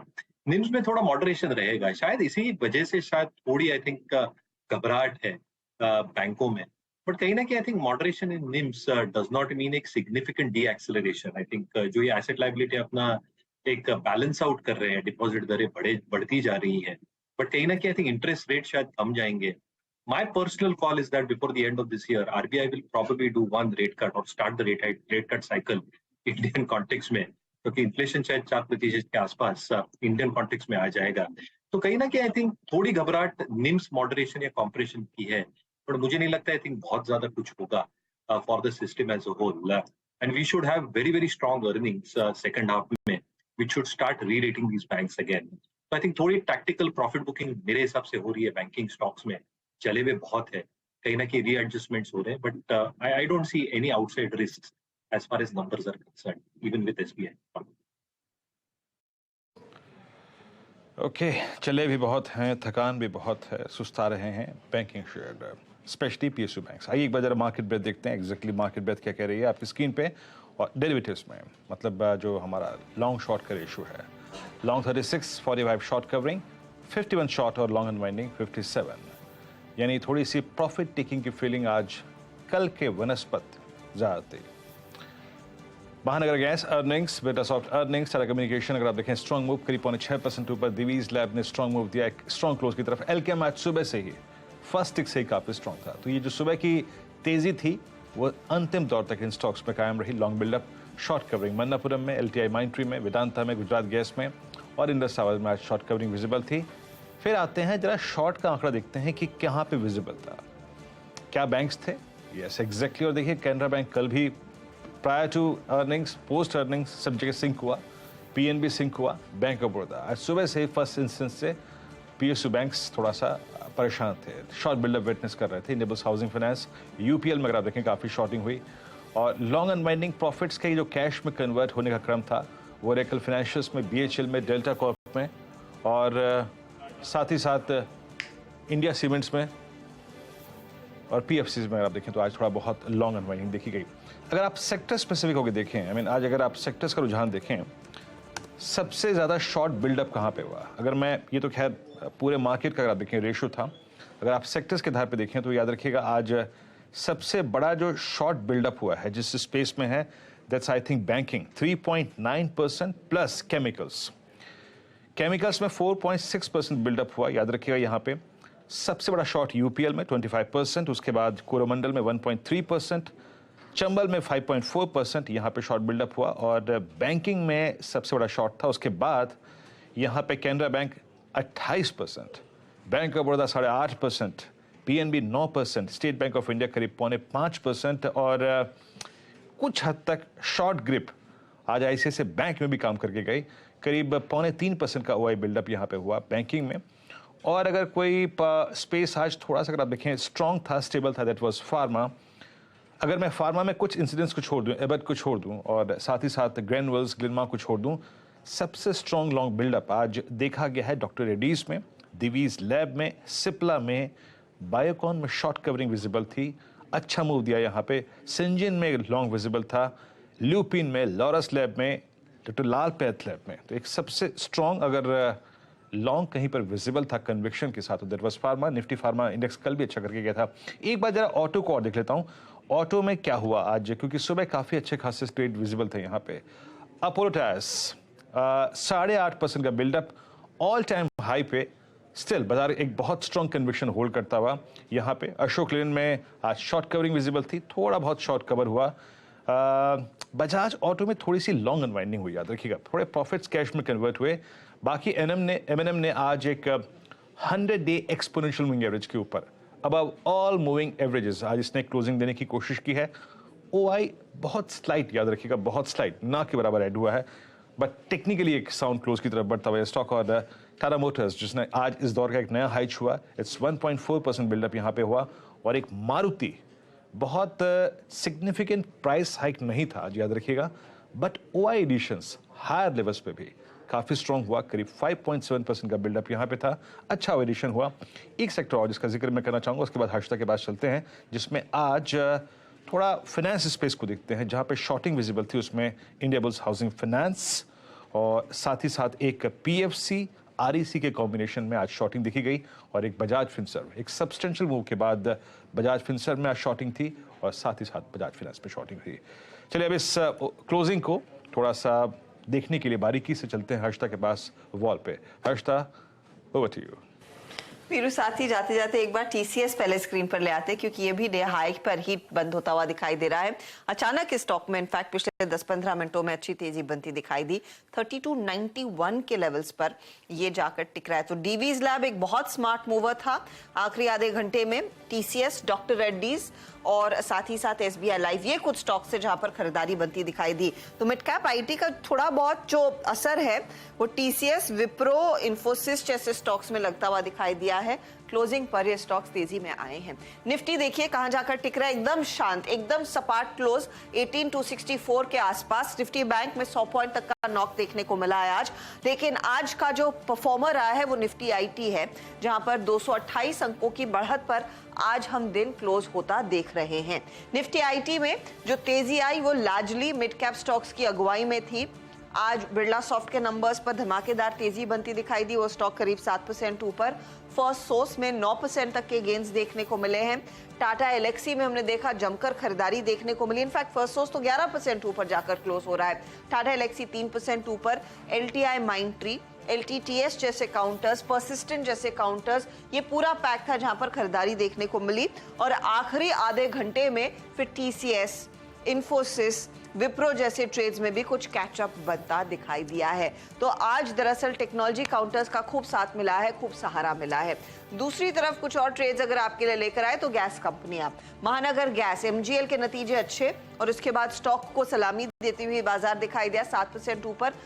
उसको देखकर आईजीएल और गुजरात गैस में भी आज हमने देखा कुछ अच्छे खरीदारी के अंश बनते दिखाई दिए हैं। पिछले हफ्ते की धुलाई के बाद आज एक और सत्र है जहां पर मनप्पुरम फाइनेंस ने एक पुल बैक ट्रेड दिखाया। कल भी तेजी थी, आज फिर हमने देखा मनप्पुरम फाइनेंस करीब 3.5 से 4% के गेंस पर जाकर टिकता हुआ दिखाई दिया। तो ऐसे कुछ आइडियाज रहे हैं जहां पर हमने देखा कुछ अंश खरीदारी के। पिडिलाइट के नंबर्स पर भी हम बात कर रहे थे और वो स्टॉक आपके लिए लेकर आएंगे जहां पर कंपनी की तरफ से हमने देखा थोड़ी सी कमेंट्री दबाव वाली थी एक्सपोर्ट को लेकर, लेकिन स्टॉक कुल मिलाकर 0.5% ऊपर। कंसाई नेरोलैक बोनस की घोषणा हुई, वो स्टॉक भी जाते जाते आपकी स्क्रीन पर लेकर आते हैं, जहां पर आज सुबह से हमने देखा खबरों का इम्पैक्ट आ रहा था, करीब 1.5% नीचे दरअसल ये काउंटर ट्रेड करता हुआ दिखाई दिया। चलिए आपके लिए लेकर आते हैं हीट मैप। आखिरी 1 मिनट बचा है। एडवांसिंग काउंटर्स थोड़े से आज नियंत्रण में आते हुए दिखाई दिए हैं, वो एक्सूबरेंस मार्केट में नहीं रहा जो कल देखने को मिला था। यूपीएल नंबर्स के बाद ये सेकंड सेशन बिकवाली का, कल दोपहर में ही नतीजों को हम एनालाइज कर रहे थे, 3% नीचे। एसबीआई से दबाव बना है और एसबीआई अगले हफ्ते नतीजे पेश करेगा, उससे पहले पोजीशंस काफी अनवाइंड होती हुई दिखाई दी है। कल बजाज फाइनेंस की हम बात कर रहे थे तेजी की तरफ, आज यहाँ पर हमने देखा 1.5% नीचे। स्टील कंपनियों में या फिर मेटल कंपनियों में जेएसडब्ल्यू, हिंडाल्को जैसे ट्रेड्स थोड़े से बैकफुट पर आ जाते हुए दिखाई जरूर दिए हैं। HDFC bank negative, ICICI bank negative, ये दो, और ऑफकोर्स आपका एसबीआई मंदी की तरफ बैठते हुए दिखाई दिए। तेजी में ऑफकोर्स डीवीज यहाँ पर खरीदारी हुई है, इंडसइंड बैंक में तेजी की पोजीशंस। इसके अलावा टीसीएस जिसका हम जिक्र कर रहे थे, एक्सिस जैसे ट्रेड्स भी तेजी में थे। एमएनएम, टाटा मोटर्स जैसे काउंटर्स में, मारुति जैसे काउंटर्स में, हीरो मोटर जैसे काउंटर्स में खरीदारी जरूर देखने को मिली है। तो कुल मिलाकर आज की क्लोज आप कह सकते हैं कल की तुलना में ऑफ कोर्स शांत रही है। 18,259 के आसपास इंडेक्स जाकर टिकता हुआ। निफ्टी बैंक करीब करीब 100 पॉइंट नीचे। फटाफट आपके लिए लेकर आते हैं सीधा सौदा में आशीष और नीरज के बीच का मुकाबला कैसा रिटर्न्स देता हुआ दिखाई दिया है। यहाँ पर आप गौर करेंगे तो बिरला सॉफ्ट आशीष ने आइडेंटिफाई किया था सुबह में, 7% भागा। जोमेटो 5% नीचे। इंडोस्टार तेजी में और टीसीएनएस क्लोथिंग पर भी एक ओवरहैंग बिकवाली का बना हुआ है। 3% तक की गिरावट यहाँ पर फिर देखने को मिली। नीरज ने अपोलो पाइप्स चुना था, नंबर्स अच्छे थे इसके। एसोसिएटेड अल्कोहल्स नीचे की तरफ, यूपीएल नंबर्स के बाद आज फिर सेल ऑफ में और एल्केम लैब्स भी तेजी का एक ट्रेड बनता दिखाई दिया। इनफैक्ट जाते जाते एक बार कहां पर बंद हुआ है, मैनकाइंड फार्मा आज की अच्छी लिस्टिंग पर, वो भी स्क्रीन पर रख देंगे क्योंकि प्रीमियम पर लिस्टिंग और लगभग 30% तक के रिटर्न्स आज के दिन बनते हुए दिखाई दिए थे। 32% ऊपर 1430 पर एक क्लोज आता हुआ, तो इसके लिए एक अच्छा दिन। एब्सोल्युटली फिनोमिनल लिस्टिंग हर्षिता, मतलब सब सर्कमस्टांसेस के हिसाब से देखा जाए तो एक्चुअली जिस दिन मैंने ये बात की थी कि थोड़ा इशू महंगा है, लेकिन अगर आप लॉन्ग टर्म इन्वेस्टर हैं तो अच्छे गेंस देगा आपको। मैंने उस समय ये नहीं सोचा था कि इसमें इतनी बड़ी लिस्टिंग हो जाएगी। 15% गेन पर लिस्ट हुआ और उसके बाद और ऐड किया इसने और 32% तक गेंस आ गए। कंपनी बहुत अच्छी है, इसमें कोई डाउट नहीं है और शायद मार्केट का ये वर्डिक्ट है कि ये प्रीमियम डिजर्व करती है कंपेयर टू एल्केम्स और अदर कंपनीज। मार्केट का वर्डिक्ट फाइनल है, लेकिन शानदार लिस्टिंग। मेरे ख्याल से आज का सबसे बड़ा इवेंट शायद यही था। जी हाँ, आज का बड़ा पॉजिटिव यही था। चलिए इसी के साथ हम तीनों आपसे इजाजत लेंगे, लेकिन कल सुबह में फिर मुलाकात होगी नए क्यूज नए व्यूज के साथ। आप बने रहे CNBC आवाज के साथ। नमस्कार।